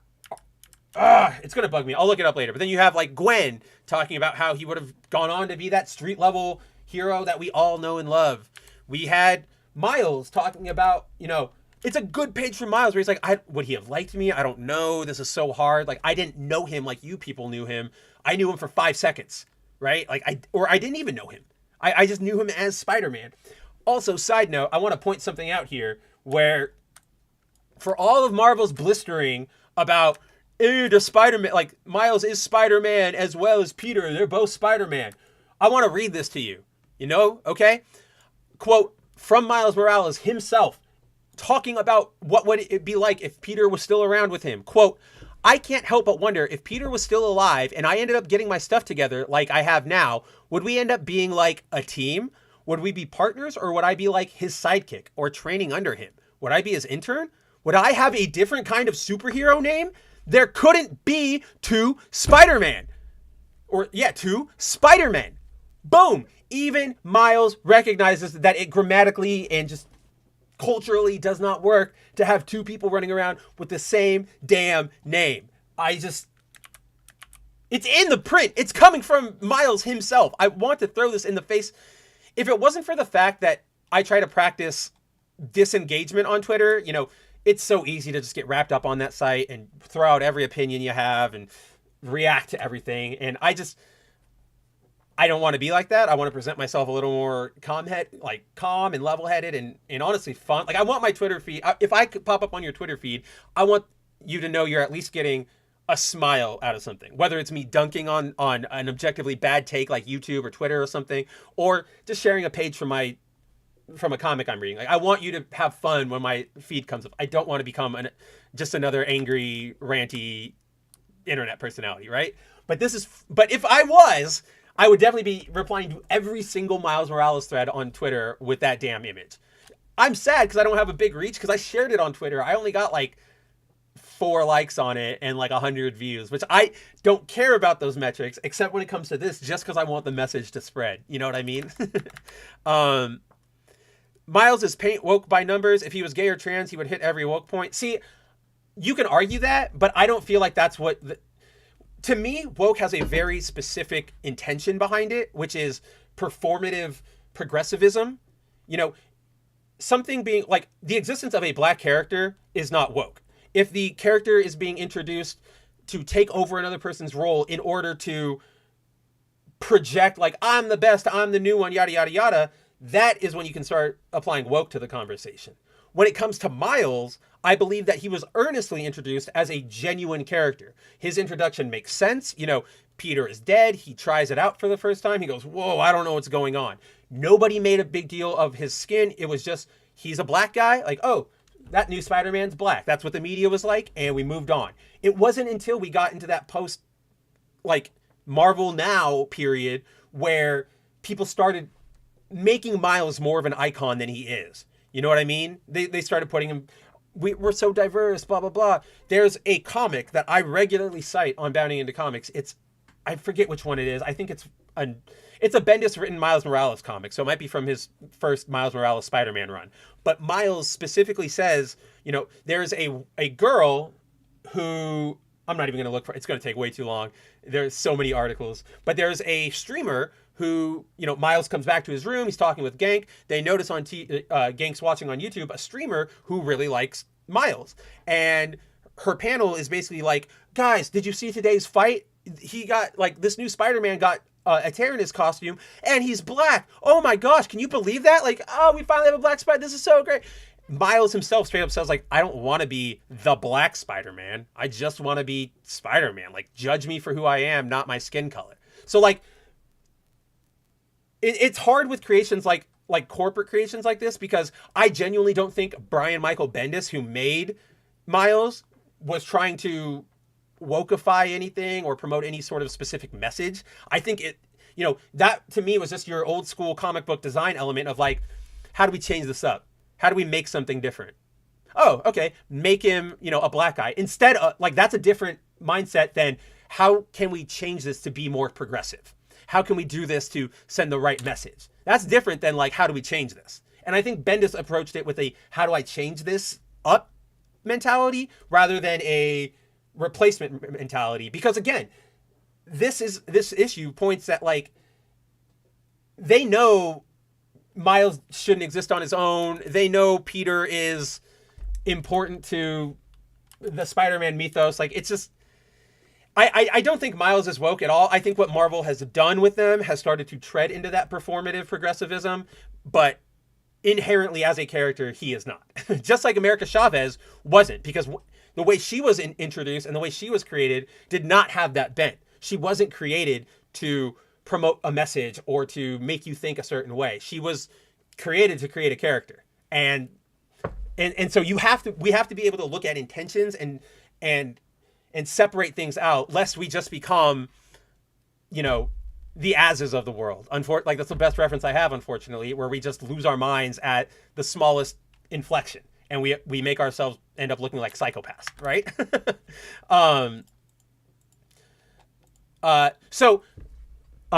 But Bendis, so Zero says, Miles was created by committee to eventually replace Peter due to rights. That's not true. That isn't what happened in Ultimate Spider-Man. I don't know where that narrative is coming from, but that's not how he was created.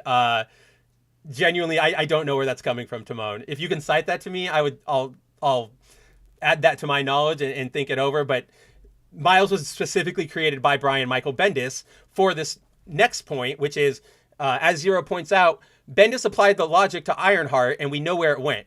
He himself admitted that he wanted to make Miles black because of Obama. So here's the thing.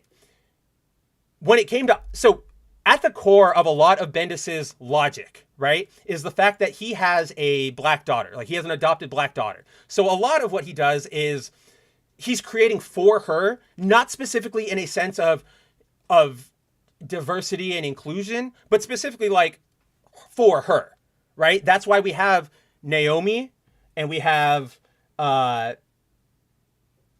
Ironheart, because he's sort of trying to provide her with specific role models. Now, I know the Obama thing, and that to me, again, him having a creative decision of, like, oh, Obama's black now, huh? Why don't I make Miles black? That to me isn't woke. It would be if he went, Obama's black now, huh? Well, we need to make sure that the current culture accurately, reinforces his importance as a black person. So now we're going to get rid of Spider-Man specifically to make, or like, I'm going to make this new Spider-Man specifically black for that edge. Like, it's the process of creativity, is that sometimes you're going to, look out and get inspiration from places. And that's why we have to look at the intent for what people meant rather than assume things based on how they, for example, I have characters that I made Filipino in my fiction because when I was over in the Philippines, I saw people who were interesting to me. I picked things up. I thought it was an interesting character to write. Does my inclusion of a Filipino character mean I'm making a woke statement? No, absolutely not. It just means that's where I'm taking my creativity from. So you always have to look at the messaging. Bendis always does it, creates a copy of a famous character and makes him or her black. I mean, he's done it twice. It's not always does it. He's done it twice. But Ironheart is one where I can feel that's one where I would argue had a message, had a intent, like a negative intent behind it. But Miles, on the other hand, doesn't, because that's not what he was made for. Now, he's being used like that now currently, absolutely, and I will not disagree with that. But at his core, his original concept, not a performatively progressive thing. But yeah, like, I love this issue where it just shows, like, it's just, it's a good tribute to all the teams that worked on the book, to the story of Peter, to the story of the upcoming story of Miles. I thought this was a cute little Easter egg where they, who is it? Oh, I think it's Bobby. Yeah, Iceman imagines that they would end up like the TV show, the Ultimate Spider-Man TV show, which sucks, but I thought this was just a cute little nod. And then, yeah, this is why I hate this issue, because it ends with Peter being alive. And they never talk about it. They genuinely don't ever. He's alive. There's a little lull where he doesn't show up. He shows up to Miles and basically says, like, "Hi, I'm back. Can I have my web shooters?" And then they're like, what's going on? He's like, "I can't really talk about it." And he just leaves. Never addressed again. Never even talked about Ultimate Peter again. See, I can't get behind saying a Green Lantern is a character being made black, because you can make a Green Lantern out of anything. There is not one Green Lantern. They're a core, right? Like, because of that, because the Green Lantern is more of it is actually more of a title than a name, right? Like multiple people can be police officers. We're not saying you can't be an LAPD officer, right? Like, that's your job. That's who you are. So I think he made that Green Lantern for performative purposes, but I don't think that that's a case of him taking a character and making him black. But it's a fair argument. That's my take on it, but I can also see how the argument can be made the other way. But I don't even know how we got there. But so let's go back to the Ultimate Universe, and we'll stay on this window because I put a lot of work into this layout and I want to use it. But so, for those who read Ultimate Invasion, you'll know that these new forefathers of the Ultimate Universe are as follows. That's Thor. Like, obviously, it's very much him. Interestingly wielding a Mjolnir instead of a... Pardon me. Whoa. Thor is wielding Mjolnir instead of Ultimate Mjolnir. I guess they call him Stormbreaker, or they have a name for it, but instead of the Ultimate Hammer, we have Doctor Doom, who is actually this world's Reed Richards. The Maker enslaved Reed Richards and, forced him into sort of slavery, essentially, just because he was, he knew the threat his intelligence presented. We have Ultimate Iron Lad, who is Tony Stark taking over after his father Howard died fighting the Maker. And then we have a Cap, no idea who it's going to be. And then, interestingly, we have Sif. And I just like that. She's obviously not replacing Thor, because Thor is right there, but I just like seeing Sif again. I really hate that Jamie Alexander got shafted in the MCU. Especially, like, they brought her back for Ragnarok, and they shafted her harder. So, it's just bad all around. Let's see. So then, the first title that will be coming out will be Ultimate Spider-Man. This will be the second or third proper volume of the book, whatever, blah, blah, blah. Obviously, like with most of these titles, we don't know a lot of details.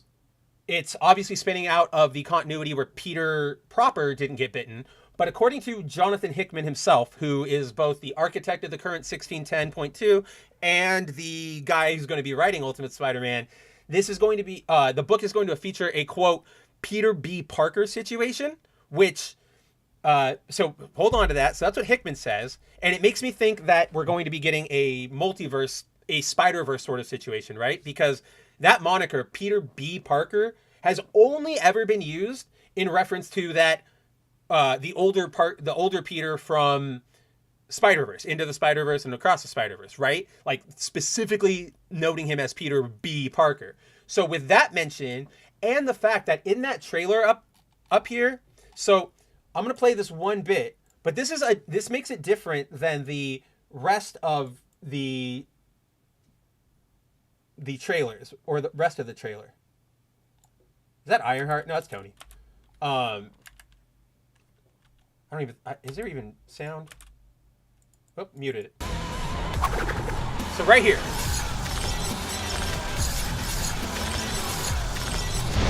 So that preview, this was in the official trailer for the Ultimate Universe, and so obviously you notice that when I hit play, Marco Cecchetto's cover of Ultimate Spider-Man 1 morphs into, or, it starts displaying 3 different Spider-Men. We have a symbiote-clad Spider-Man, don't know who, what.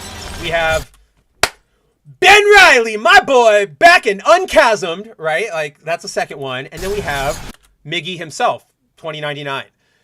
What makes it this... Now, a lot of people will go, oh, they're just variant covers. Like, obviously, they do it all the time. They did it during the Other series. If anybody remembers when they were publishing Spider-Man the Other, they did an entire series of variant covers that was Spider-Man in the same pose, leaping forward, shooting his webs with, like, his, like, enemy. Like, there's an octopus tentacle and a pumpkin bomb and stuff, like, coming at him. But all the covers for that mini showed a different costume, right? Like, it was Peter in a different costume. And so, like, that's what I know a lot of people are saying about this. But what really gets to me is, like, you have that Peter B. Parker mention, and then you also have these suits being highlighted in the full cover, or, like, the full trailer for your new line, which like, here, I'll play the rest of it, and I'll mute it because that's just loud. But none of the other books that we're going to get into, like Ultimate Black Panther or Ultimate X-Men, neither of them, even though I'm sure they're getting variant covers, showed off a variant cover. So that, to me, makes me think the Ultimate Spider-Man book is going to be some sort of Spider-Verse-y situation where Peter teams up with Ben and Miguel and a symbiote-clad one, maybe, or just maybe one from a time in a black suit, and does something. I don't know.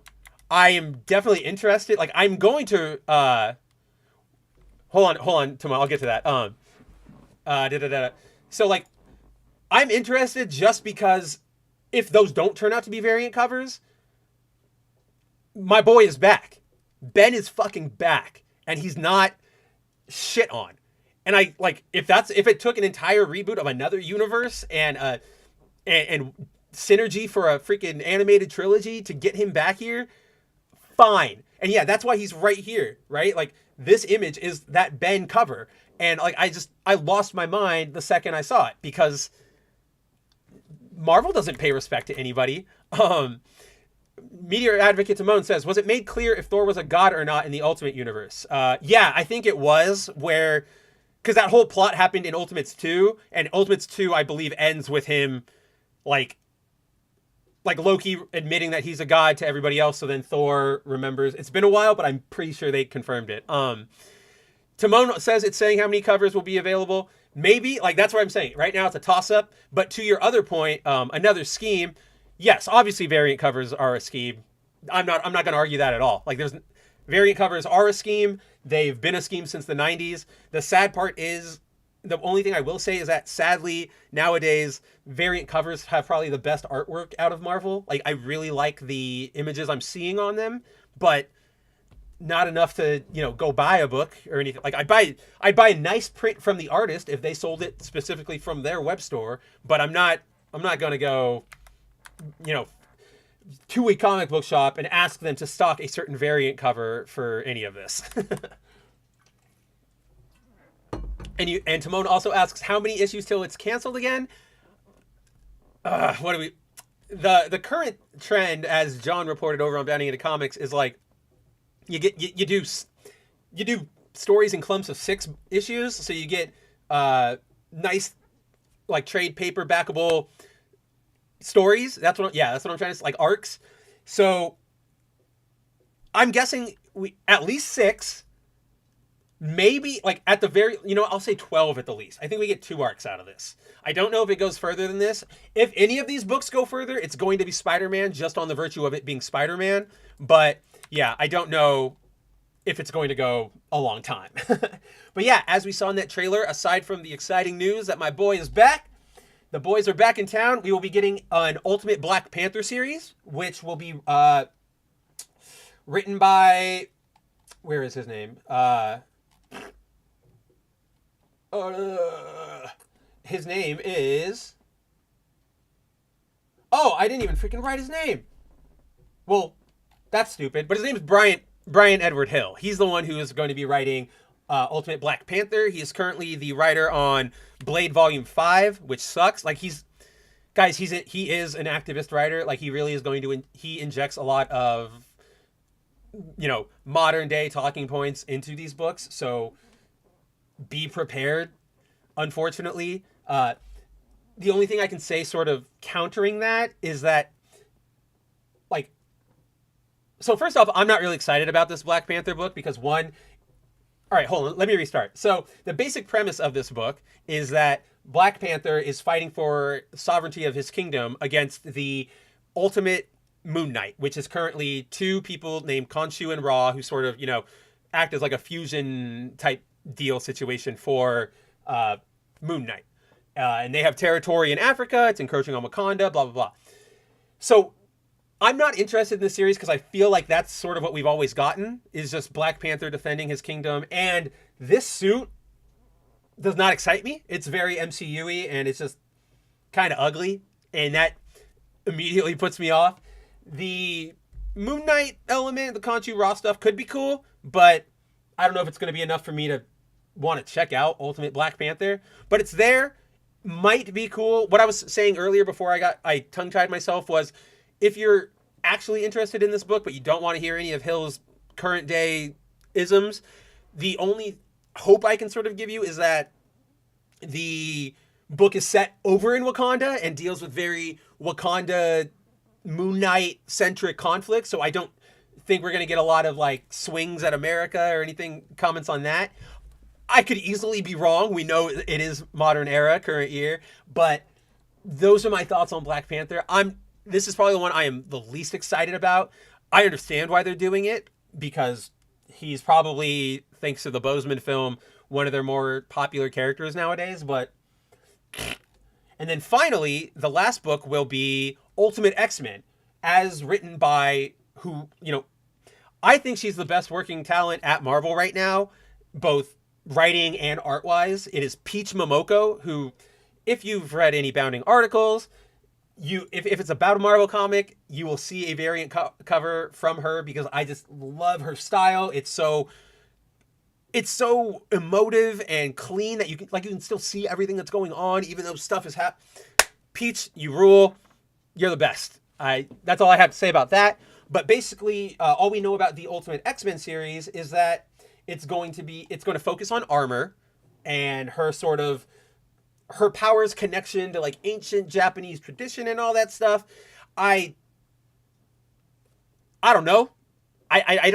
This is the book that probably confuses me the most, because Peach also says that it's the next entry. Yeah. What does she say? Quote, it might not be the normal portrayal of a superhero, but I am excited to introduce everyone to a new chapter to my Momoko-verse. And for those who don't know, her Momoko-verse is it's two miniseries now where she reinvents the Marvel universe in the context of like ancient fairy tale feudal Japan. So you get things like the Venom symbiote being a demon that or a yokai that is currently inhabiting a temple that needs to be cleansed. You have Red Hulk is an Oni who is summoned by the young girl of the village to help in fights when she is unprotected. It's cool things like that. You know what I mean?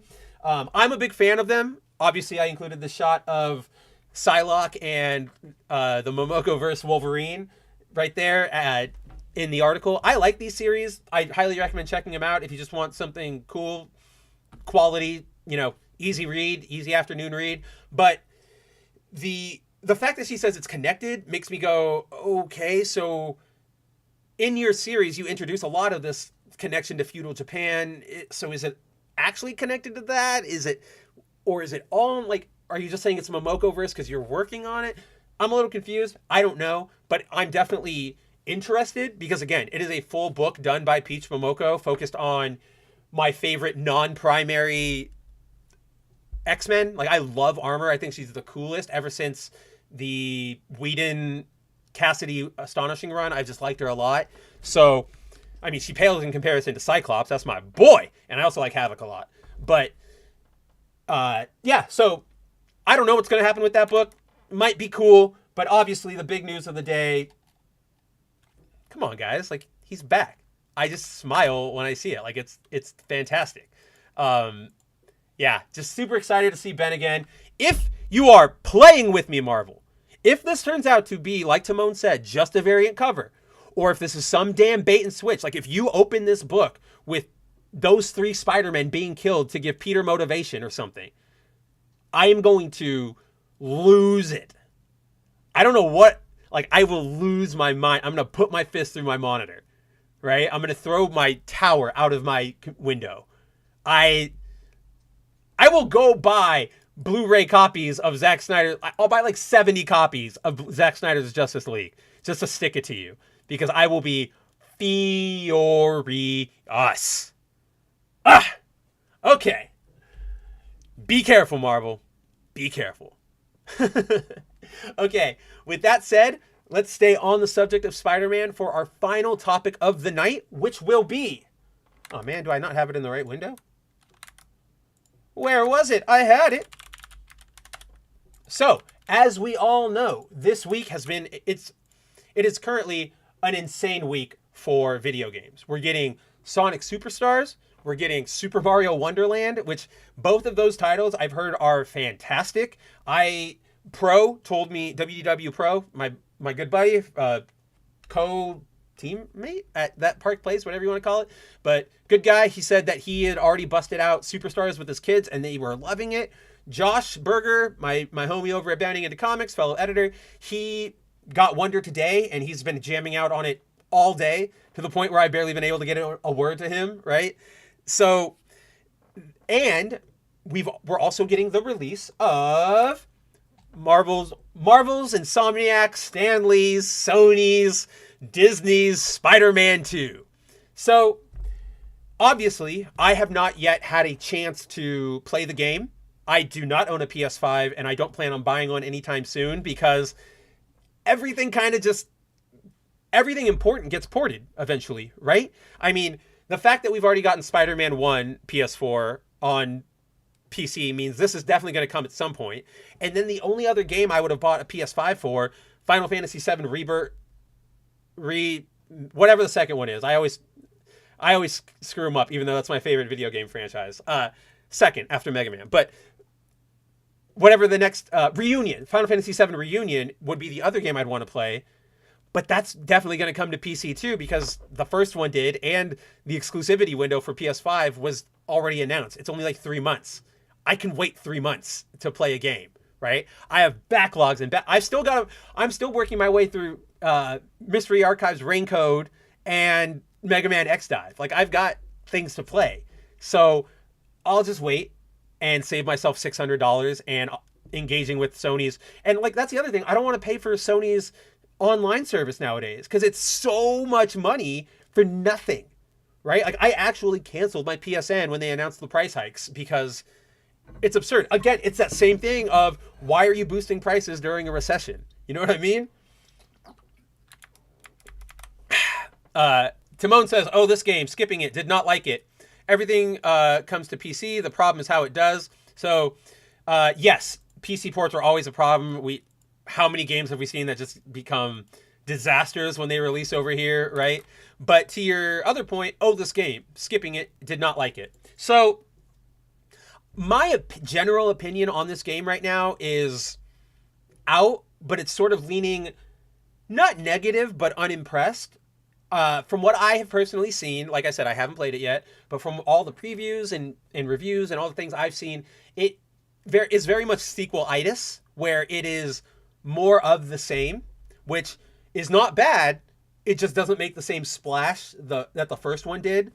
I've also heard that the story beats are very obvious because, duh, we've seen them a million times in movies and video games and comics. You know, how many times have we seen the Venom symbiote introduction and Peter getting taken over by it? Everywhere. Every animated series has an episode except for maybe the MTV one dedicated to that concept. But so like all that stuff sort of leaves me really unimpressed. I'm pretty sure I already know the twist, like just by basic media literacy. I know, I'm pretty sure that Venom is hairy, right? Like no duh. So I know I will eventually play this because it is a Spider-Man game and I am nothing if not a Spider fan, right? And like, but I know that it's not going to be the experience I got from the first game. I didn't even play Miles Morales, like mostly because I don't like Miles' portrayal in these games, and also it was just more of the same. It was literally just a reskin of the first game. So for all the people enjoying it, I guess enjoy. That's all I can really say, because yeah, I'm kind of with you, Timon. I'm not really interested. Cassie! Yes, I was actually just about to talk about you because Timon says he did not like MJ, Aunt May, Harry, Miles, don't care anymore. So I actually like Miles' portrayal. I like Harry's portrayal. Aunt May was fine, but she's dead now, which I actually think is a good development. But to Cassie's point, she, like, MJ looks awful now. She looks, I don't know what they're doing in these modelings, but like, I don't know, man. We're just regressing. This sucks. She looks, and I'm blanking on her name, and I'm sure everybody here will remind me, but she reminds me of the woman who played the mom in Smallville and was also the girl in the very first It miniseries. I want to say her name's like Anne or Annette something, but that's who MJ looks like now. And I know a lot of people say that they're intentionally uglifying people, right? And I do think that there is something to that. However, I don't think it's the full story. What I think, that's probably maybe like 20% of it. I think the other 80% is they're trying to be too realistic, and it results in this uncanny valley, right? Like they're trying to needle between realistic and style. I don't know. I actually can't describe it yet. I haven't had enough time to think on it, but that's definitely at play here, where they're just trying too hard to be realistic. And in doing so, you get Annette Bening. I don't know. Somebody will tell me. Somebody. In fact, no. I am self-reliant. Actress who played Ma Kent, Smallville. Annette O'Toole. That's who it is. Yes, and I'm going to show you a picture of her because you'll all be like, oh, yes, I can see the resemblance. I see what you're talking about. Because I am not a crazy... Well, I am, but not in this sense. See? Doesn't that look just like MJ? That's all I can think about when I see that new MJ render. Right there, that one. It's just like... It's her. It's Annette...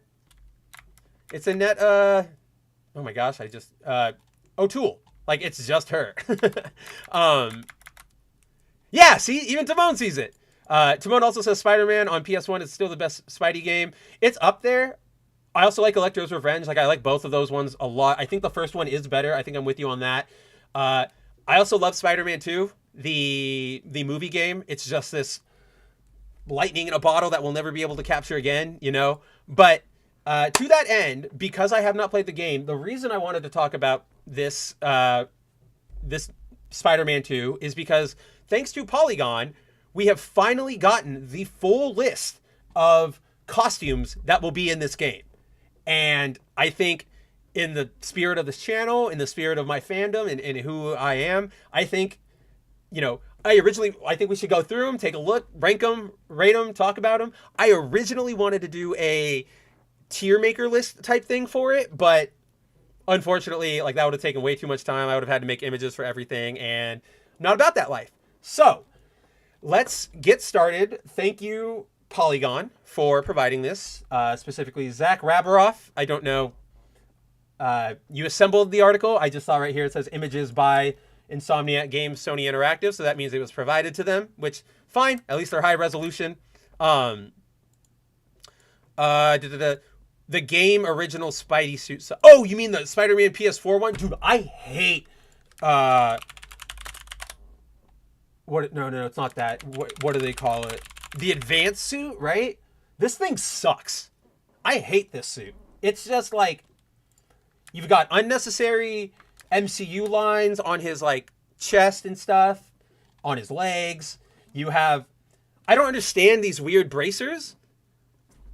Like, it's that thing where it's like, if you were doing a hyper-realistic design, then sure, put the bracers in. But that's the only realism you sort of really put into the design. So it's like, why? The spider is ugly. I don't like the giant white spider. I don't know why they did it. I don't know why it's there. I don't know what the hell is going on with the boots, man. They're just weird. They're trying to, again, they're trying to be like running parkour shoes, but... Ugh, are they like parkour shoes from the MCU? Yeah, like I've never been a fan of the suit. From the second it was introduced, I was just like, why? Can I please? The second I got a different suit in the game, I switched out. Like, I think you get access to... I think you get like the torn up version of your suit, like right off the bat, because that's what you start the game in. And I was like, yeah, just put me back in that, because this is brutally ugly. But thankfully... or I don't know if it's thankfully, but unfortunately, maybe, that was not the only ugliness to come from this damn franchise. So I figured we'll just get into it, and we'll just go through it. Drop your thoughts. Let me know. If you're watching in the replay, drop it in the comments. Again, I want to hear everybody's thoughts, because I think it's a fun avenue of discussion. And let's get into it. And yes, as Polygon notes here, if you are still interested in playing Spider-Man 2 yourself, and you actually care about the plot and all the developments, please click out of my stream right now, mute me, whatever. I thank you for your time. This will be our last segment, so you're not going to miss anything else. But yeah, don't spoil it. And if you do get spoiled, don't blame me.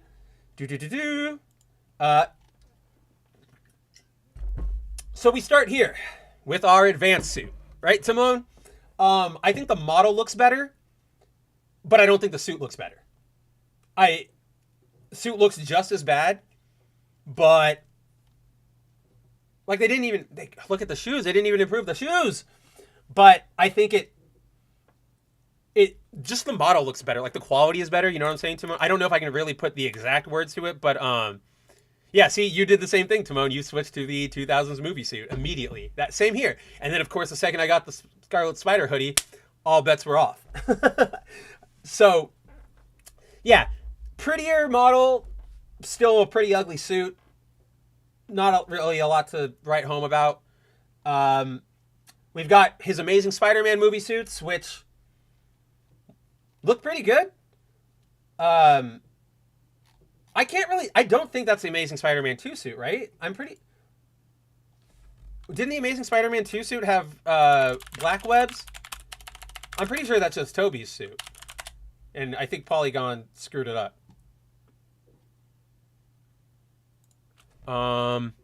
Yeah, I think Polygon is just confused, because even that the spider's kind of right. I don't know, chat. You let me know. Here is the official picture of Tobey Spider-Man, right? Or Garfield Spider-Man. And, like, the spider is right, but the webs are definitely black compared to the gray on the suit from Polygon. So I think Polygon's just confused. That's definitely Peter's or Tobey's suit, right? Not a lot to say here. They're classic designs. We all love them. Or, okay, let me rephrase that. The Raimi suit is a classic design. We all love it. I like the very first Amazing Spider-Man suit with the yellow lenses. I know that's controversial, and I know it kind of suffers from the same designs as the advanced suit. But I don't know. There's something about it that I really like. I think it was a good redesign. It worked. I'm glad he switched to his real one eventually, but I think as a first suit, it's pretty solid. Like, I really, really liked it. Yeah, exactly. Boo from Timon. Again, I knew it was going to be controversial. I'm not going to stand here and say I have the right opinion. It's just my opinion. We have the anti-Ox suit from the last game, which doesn't really look unchanged that much. I think they might have added those divots on it. Let's look. Anti-Ox suit, Spider-Man 1. Oh no, they're there. So yeah, pretty on point, pretty much the same. Not a lot to write at home. I like the design actually. I think this is how you do the advanced suit, right? Like you don't need all the color, just one power color. Then we have the anti-venom suit, which I like this suit a lot, but I'm not a fan of this backpack strap thing they keep giving on all of Peter's costumes. You can see it. It's something I wanted to point out about the advanced suit. I just didn't know how to put it into words. But you see here, like, this cut on his arm. I'm not necessarily against it in a, like, if it's thin and it's clearly just like a break in the color. But this is like a backpack looking thing. Weird. 4 out of 10. It's fine. It's the anti-venom suit, but I wish it was the Future Foundation suit, which is actually a better take on Peter's white costume. So it is what it is. Or I would have rather it have been an actual like armored out Flash Thompson and look like the actual anti-venom. You know what I mean? That would have been rad. We have the Arachnite suit from the recent Infinity Warps, where it's Moon Knight with Spider-Man. I kind of really hate this suit. Give me 1 second, guys. I gotta reply to somebody because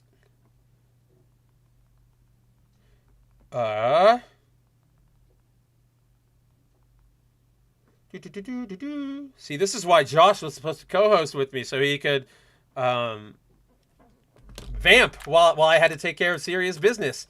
Yes, see, exactly. Very ugly suit. I don't like the suit. I will say this. I like the model. I think the model looks really good. I think it captured the suit well. The suit still sucks. Just because it captured a bad suit well, doesn't mean the suit is good. I just think the model did a good job at translating it. Like, it looks appropriately baggy. The hood physics are working. So, yeah, I don't like it, but I'll give my compliments to the modeler.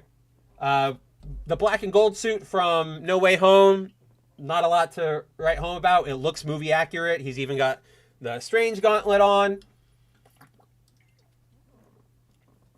I will say I do like the wires sort of, coming off of his suit. I think it's a detail that gets lost in a lot of artwork or figures and stuff because, again, it's supposed to be his suit inside out because the inside has that big green splatter from the protester. His black suits, obviously, I love the original one. It's fantastic. You can't improve on perfection. But yes, Timon, that Arachnite does look like Assassin's Creed Spidey. That's 100% what he is. Spite-Tyre, right? But I do not like this game suit one. This organic. I don't know. I'm not a fan of the organic looking Venom suits. I like that it smooths out when it's on people because that just adds to its alien nature, I think. But I also hate the MCU lines. It's all segmented. It's all. This is one of those ones where if you guys go look at footage, you can see sort of those backpack straps in the symbiote suit. In footage, it's very apparent that those are there, and it bugs the hell out of me. But I think, 10 out of 10 for the left, and 3 out of 10 for the right. It's just. I also don't like that the shooters are like an arrow instead of the black or instead of the square. And there you go, 1984 Secret Wars, my boy Timon. Pardon me. Then we have his classic suit. Looks great. I think that model looks fantastic. I don't really have any complaints. We love it. We have his homemade suit from, Homecoming, which a lot of people like the suit. I'm indifferent to it. I think the only thing I really liked about this suit was how he kept it at school. And he always slid the lockers off the wall to get the suit and then put him back down. I thought that was a neat little Peter detail, right? So, again, nothing great. Nothing, at least to me, nothing to write home about. Looks good. Looks fine. I like the pockets that are modeled on there. Again, compliments to the modelers. Like, the game looks good. Aside from MJ's model, right? A lot of these look good. When you have a mask on, when you don't see faces, these models look great.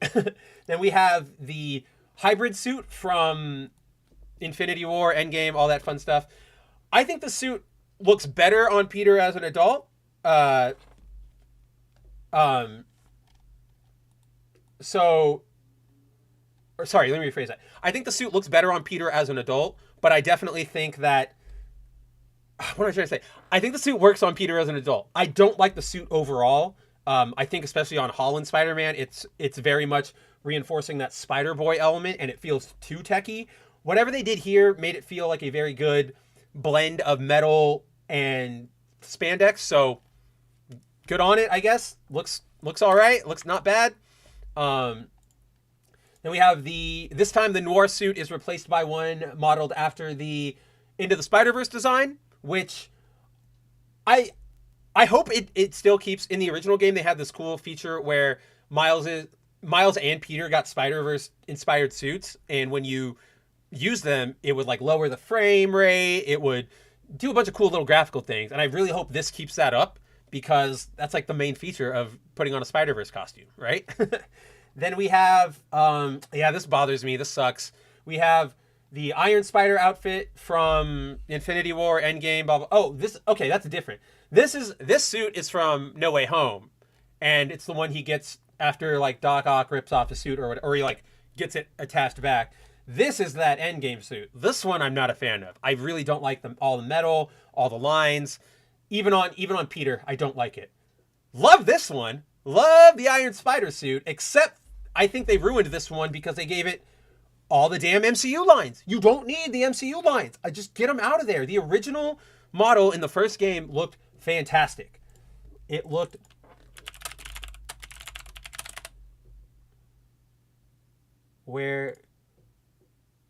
I guess it had lines too, but I totally thought they were underplayed. That's on me. All right, I'm just an idiot. So looks good, I guess. I have to say it looks good, and I will definitely be using that one at some point. We have a new original design called the Kumori suit, drawn by Peach Momoko. It's a cool design. I don't know if it's a really, like, if I want to play as it or if I want to, I don't know. I'm indifferent to it, even though it's Peach. I think she could have done better, so it is what it is. I think it's a pre-order bonus, so not bad, not great, just there.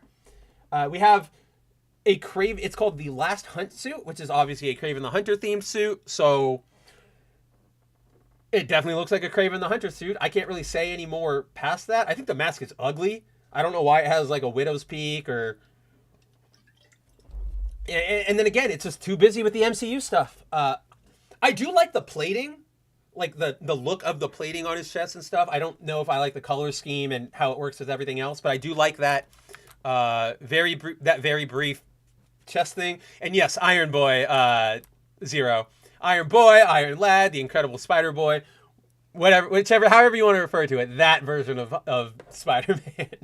Then we have the Life Story suit, which comes from, so Marvel, they've done 2 series so far called Life Story, one for Spidey, one for the Fantastic Four, and it basically follows that respective hero from their beginnings in the 1960s over to like the 2010s in chronological time. Like they age, they get older.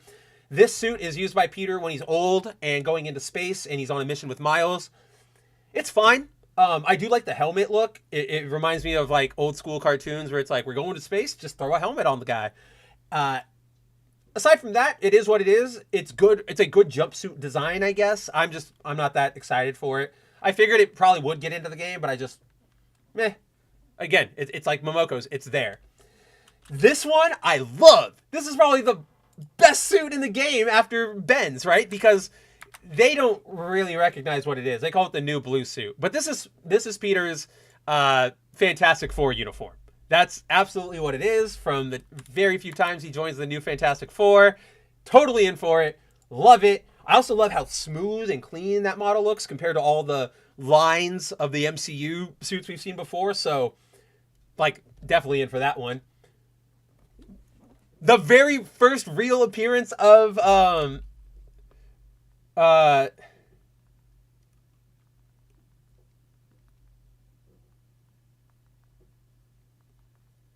sorry, another text, guys.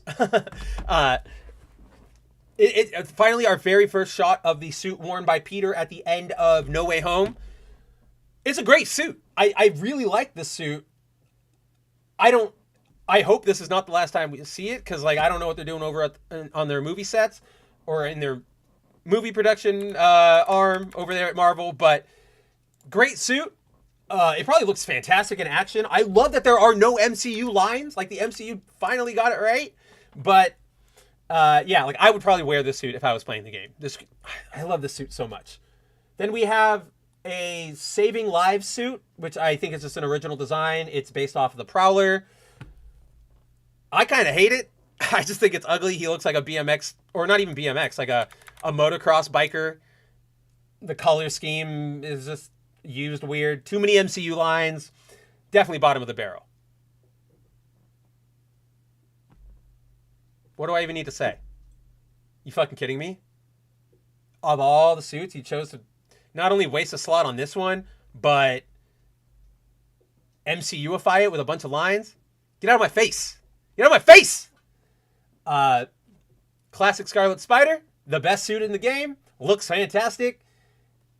Actually, if you guys have played the first one, this one, this thing, the drawstrings on his hoodie actually have physics, so they move when you jump around and stuff. It's a nice little detail. Hate the MCU lines, but of course, that's my boy. Secret Wars Civil War suit. So if anybody watched or read the Civil War series from, so when Marvel did Secret Wars and they smashed everything into Battle World and they gave us all these mini-series, which were all fantastic. One of the ones they did was a Battle World specifically inspired by the Civil War event, where the Civil War escalated and it kept going and blah, blah, blah. This is Peter's suit from that. He's, still part of the Resistance, still underground. I like this suit a lot when it's drawn by Leno Francis Yu in the comics. This translation feels rough. The goggles feel busy. The forearms being exposed feels weird. I'm not against it. I would probably use it at some point while I was playing, but I definitely think it could be improved, if not just by fully sleeving him out. You know what I mean? Yeah, Mexican luchador Spidey, definitely. But, like, not as cool as a luchador. Just more overcomplicated compared to a luchador. Let's see. How many suits do we have left? Oh, man. We have that and then all of Miles's. Okay. I was just checking. We then have Miggy's suit, the classic Spider-Man 2099. Again, aside from the MCU lines, looks good. I like the classic suit over the new armory one he's been wearing in the comics. All that fun stuff. Classic triangles on the top of his hands. Spider-Punk. Model looks great. I've never really been a fan of Spider-Punk as a character or a design. So I don't really have a lot to write home, or I don't really have a lot to say about him, aside from the just good job, Insomniac. He looks great. If you are a fan of Spider-Punk, he's probably going to look great while swinging around. So it is what it is, right? Then we have his stealth suit from Far From Home, which I never really liked. I really, really do not like this suit. It's just, I get it. It makes sense for the movie. It's just, again, so many lines, so many over-designed MCU lines. Get out of there. A fantastic rendition of the Superior suit, except for, say it with me now, MCU lines. Yep, that's right, folks.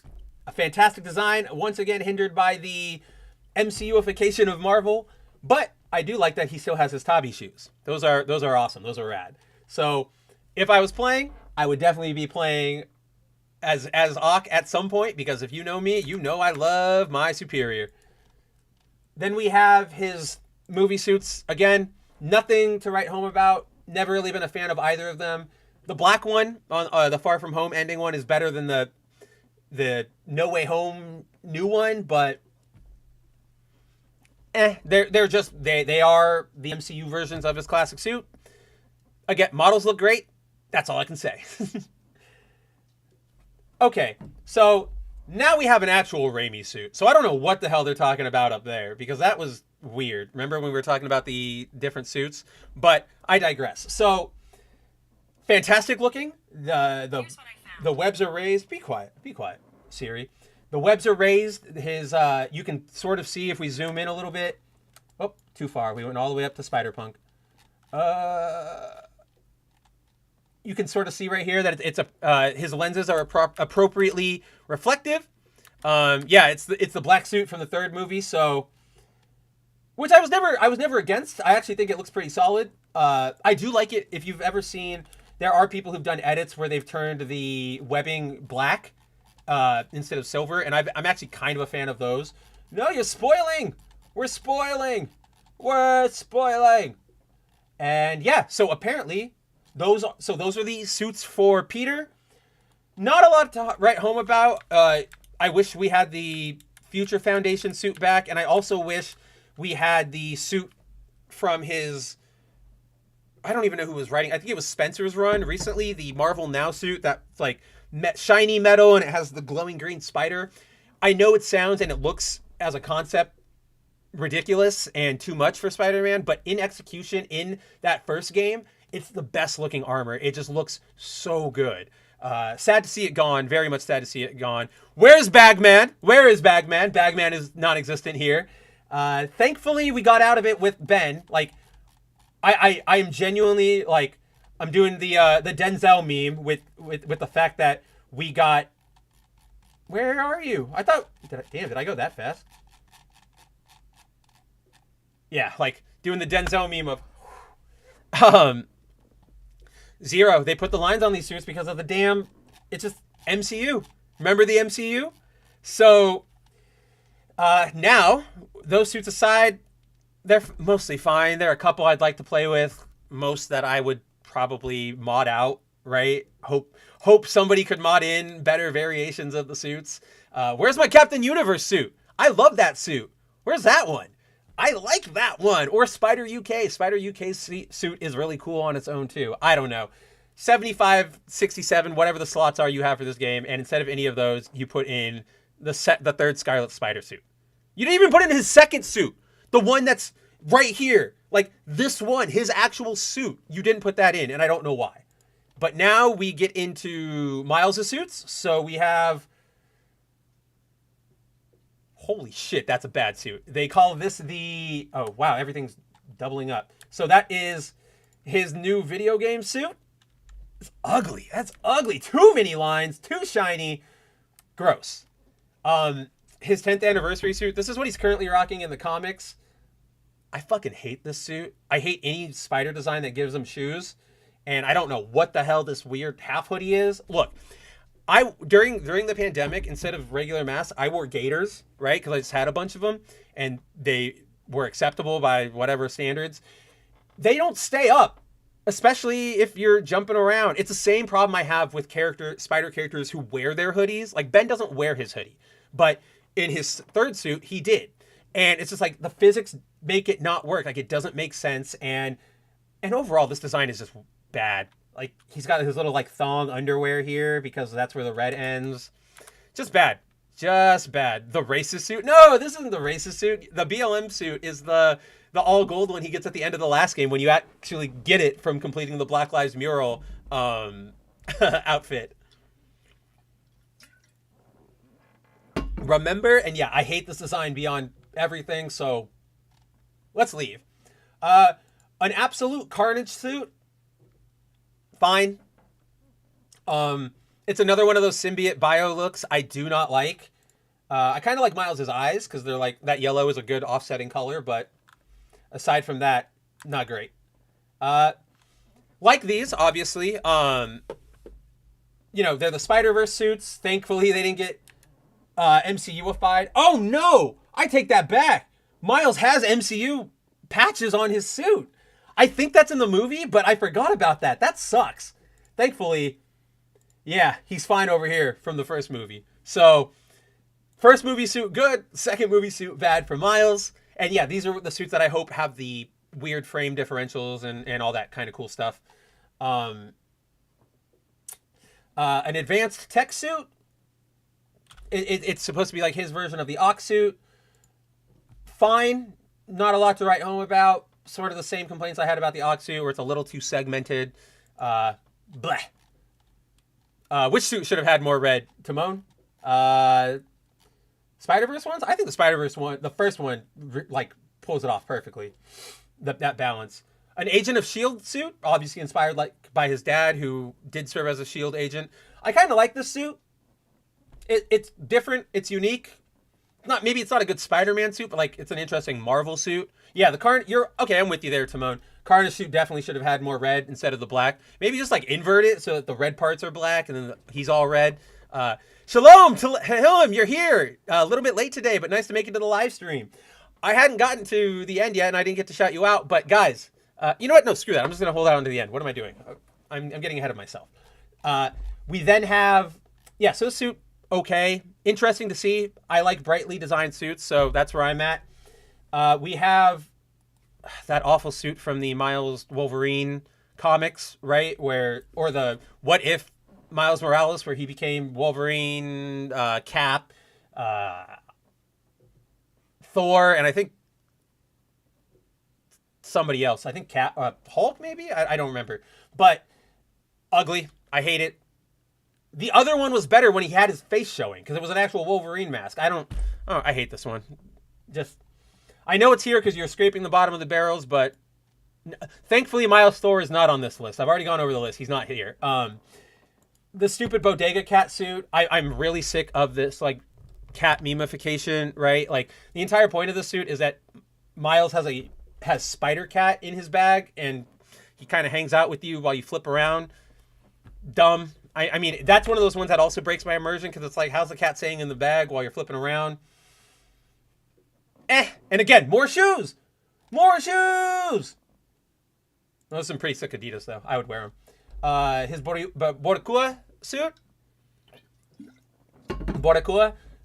It's his Puerto Rican suit. I actually think this suit, I think the suit looks designed well. I know it has all that baggage about Latinx and Puerto Rico independent. Like, it's got a bunch of social issues behind it, but I kind of think this is like a really good Miles suit design. You should work off of this for his future looks. It's got that right color balance. I don't know, it works. Then we have the Brooklyn 2099, it's better than his old 2099 suit, but which we'll see. It's in here, but not by much. It's very much, I like the 8 eyes thing, but that's probably about as far as I'll go. And I like the fact that, like, the armor is cut in. Miles Morales would make a great villain, to which his dad would have Peter play a part in his redemption. I don't know if Miles would make a good villain. Like the core Miles, I know we're going to get evil Miles in Spider-Verse soon, but yeah, I'm not entirely sure. Somebody said it the other day. Zero said it the other day. Miles should just be the new Prowler. Like, I don't know why we're going through all his rigmarole when you should just make him Prowler, or give him the Prowler name. And yeah, you got the baggy pants again, which I'm just not a fan of in general, blah, blah, blah. An interesting one, I don't really have comment. Like, again, model looks good.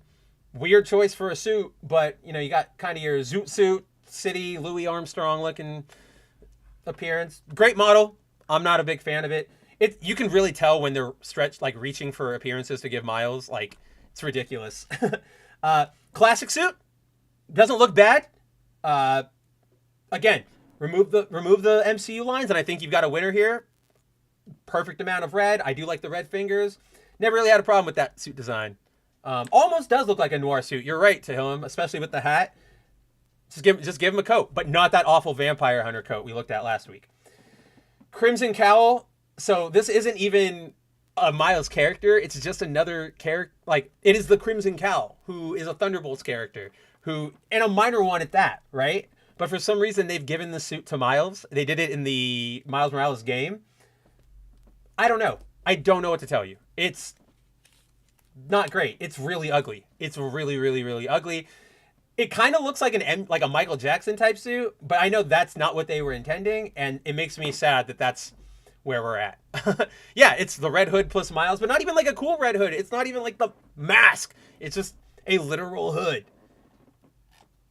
The suit from Dark Ages, which is a miniseries that was written by Tom Taylor, in which the MCU sort of goes back in time, or technology is wiped out of the 616, and so they go back to like the Dark Ages and yada yada. He gets possessed by a symbiote. Not bad. I like the idea of a symbiote hood. That works because, you know, it's a living thing that can consciously like attach itself to you and stay on. And I do like the eyes going up, but again, not a big fan of that jelly looking organic thing. No, this is bad. I don't even know what the hell they were thinking with this suit. This suit is just, huh, huh, huh, ugly. I hate spider suits that show your hair. I hate over designing. I hate Marvel lines. I hate hoods that are to be worn. I hate shoes. It's just like I saw that design and I just like I was taken aback. I was literally taken aback. We have a family business suit. I think Peter has a version of this one up there. Not bad. It is what it is. I think this is just their take on that old gold one that from the last game, but not a lot to write home about. Too many MCU lines. I kind of like the mask. It's simple. Yeah, right, Zero? This is the racist suit. Like, what do black kids have? Dreads and Adidas and hoodies. It's bad. I don't like it. I hate it so much. It's maybe that Miles will hang out with us down here next week. This made me laugh so hard. Come on, guys. Like, they straight up gave Miles a fucking Black Panther suit. Like, we get it. Like, we get it. Wakanda. Just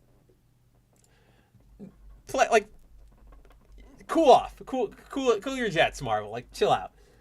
The Great Responsibility suit, which is his first costume, the one he got from a costume store. I like this one as a rookie suit. I really don't have anything to say about it. I don't like the shoes, obviously. I do like the knee pads and the elbow pads. But, yeah, pretty simple, basic suit. Could be fun. Miles' homemade suit, which they introduced, I think, in the first game, but it's just Peter's take, or it's like his take on Peter's. I like the offset spider, but that's really all I care about with this suit. Nothing. Yeah, exactly, Timon. Meh. It's whatever. And I don't even know which one you're meaning, but like that's kind of where we're at with Miles' suit. It's just I like this one. I do. When from Spider-Verse, when Miles first was trying to be a superhero, I like it. I hope the cape has actual like cloth physics when you're swinging. I would probably use that when I was playing the game. Who can't draw? Oh, Miles. I mean, he used a stencil probably, and it's just a style thing. Ben did the same thing. Ben's spider is offset like that, like it's sideways instead of straight up.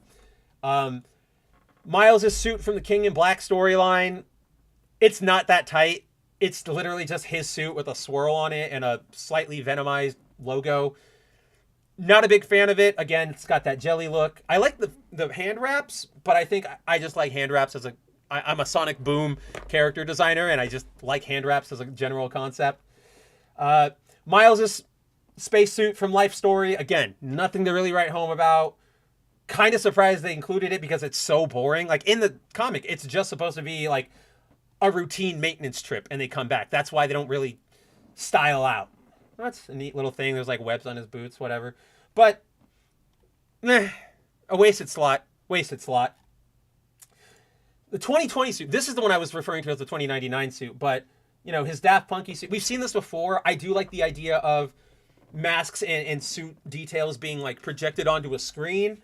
But aside from that, again, more shoes. I don't know. It's just something about it doesn't feel cool. Maybe take the jacket off. Maybe if you took the jacket off and you used more of that screen effect, I could get really behind it. Right. Blech. Blech. Yeah, Miles did go Daft Punk in the wrong way. Miles Morales 2099. This is ugly. This is legit just like they threw on 2099's forearm spikes and then his spider and said, call it a day.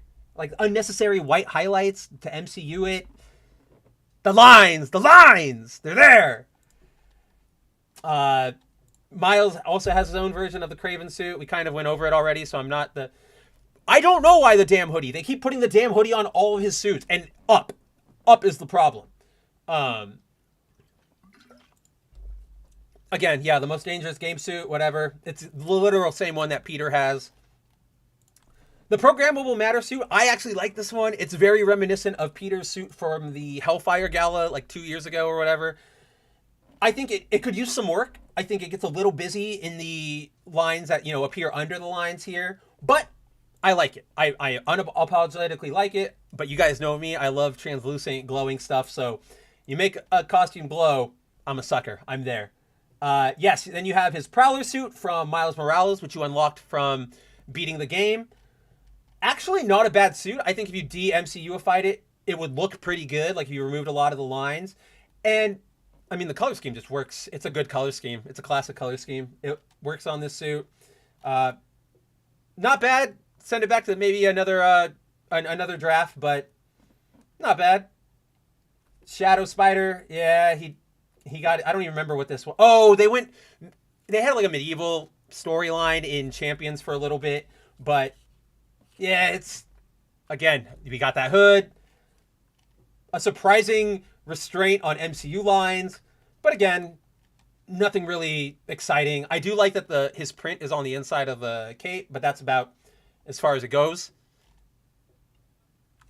I like this one because it's new, but he gets his own Mysterio suit. I think that's rad. I really like the helmet. I know, yeah, I don't like the MCUification of it, obviously, but I think altogether we've got a winner on our hands. It's a fun Easter egg. It's one that, isn't related to anything else. It's just for the game. Not bad. Not bad. His sportswear suit, again, another casual suit from the last game. More hoodies, more baggy clothes. I don't know, man. The suit that they liked to advertise as the Tokusatsu suit, not a big fan of it. Don't like the collar. I think if you took away the collar, took away some of the lines, reshaped his gauntlets, you might have a winner here. But as it stands, it's just, you tried too hard to be Tokusatsu. You don't know what Tokusatsu is.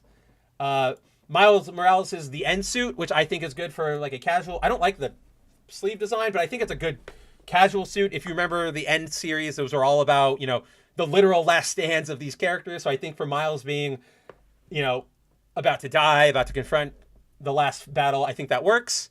Yeah, Timon, that's what they've been advertising this suit as. It's in Miles Morales, and they called it that, but it's not.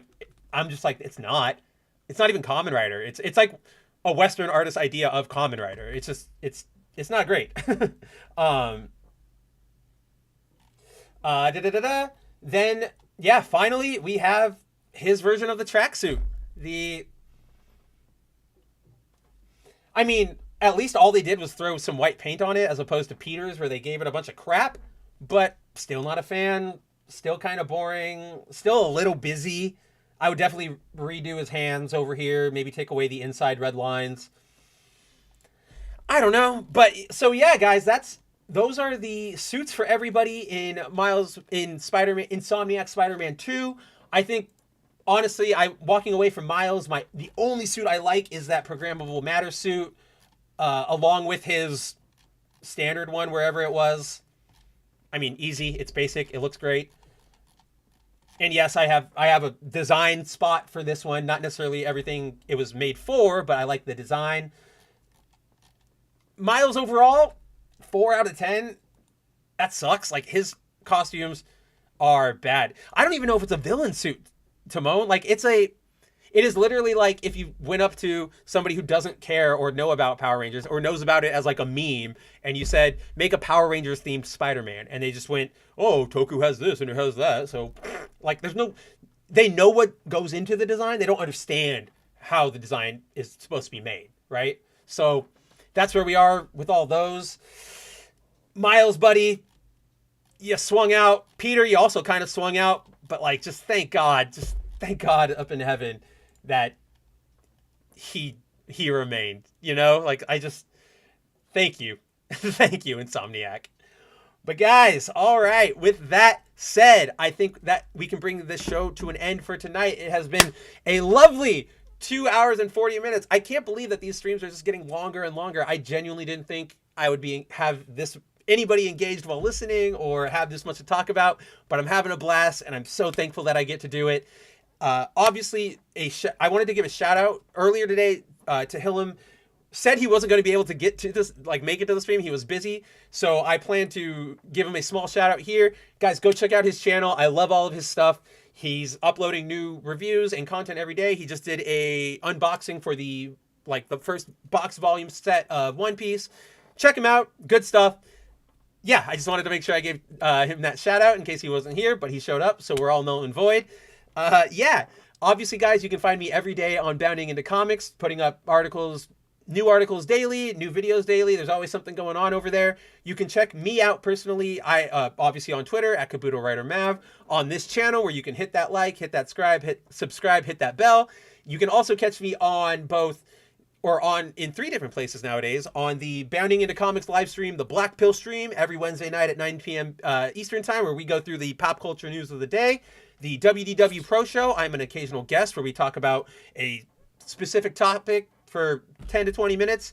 And then I'm also a regular host on That Park Place, which is a new sort of, and I don't want to call it anthology, but it is a quick rapid fire show made up of 1 to 2 minute segments where me and a couple other, or where a bunch of content creators and I, Culture Casino, Lorena Creole, WDW Pro, Vash Sky, Jonas Campbell, John F. Trent himself, we drop you a 1.5-minute long segment about what's going on, and then it's off to the races on the next one. No drama, no culture war, just facts, news. You're out of there. So check out all those places on YouTube.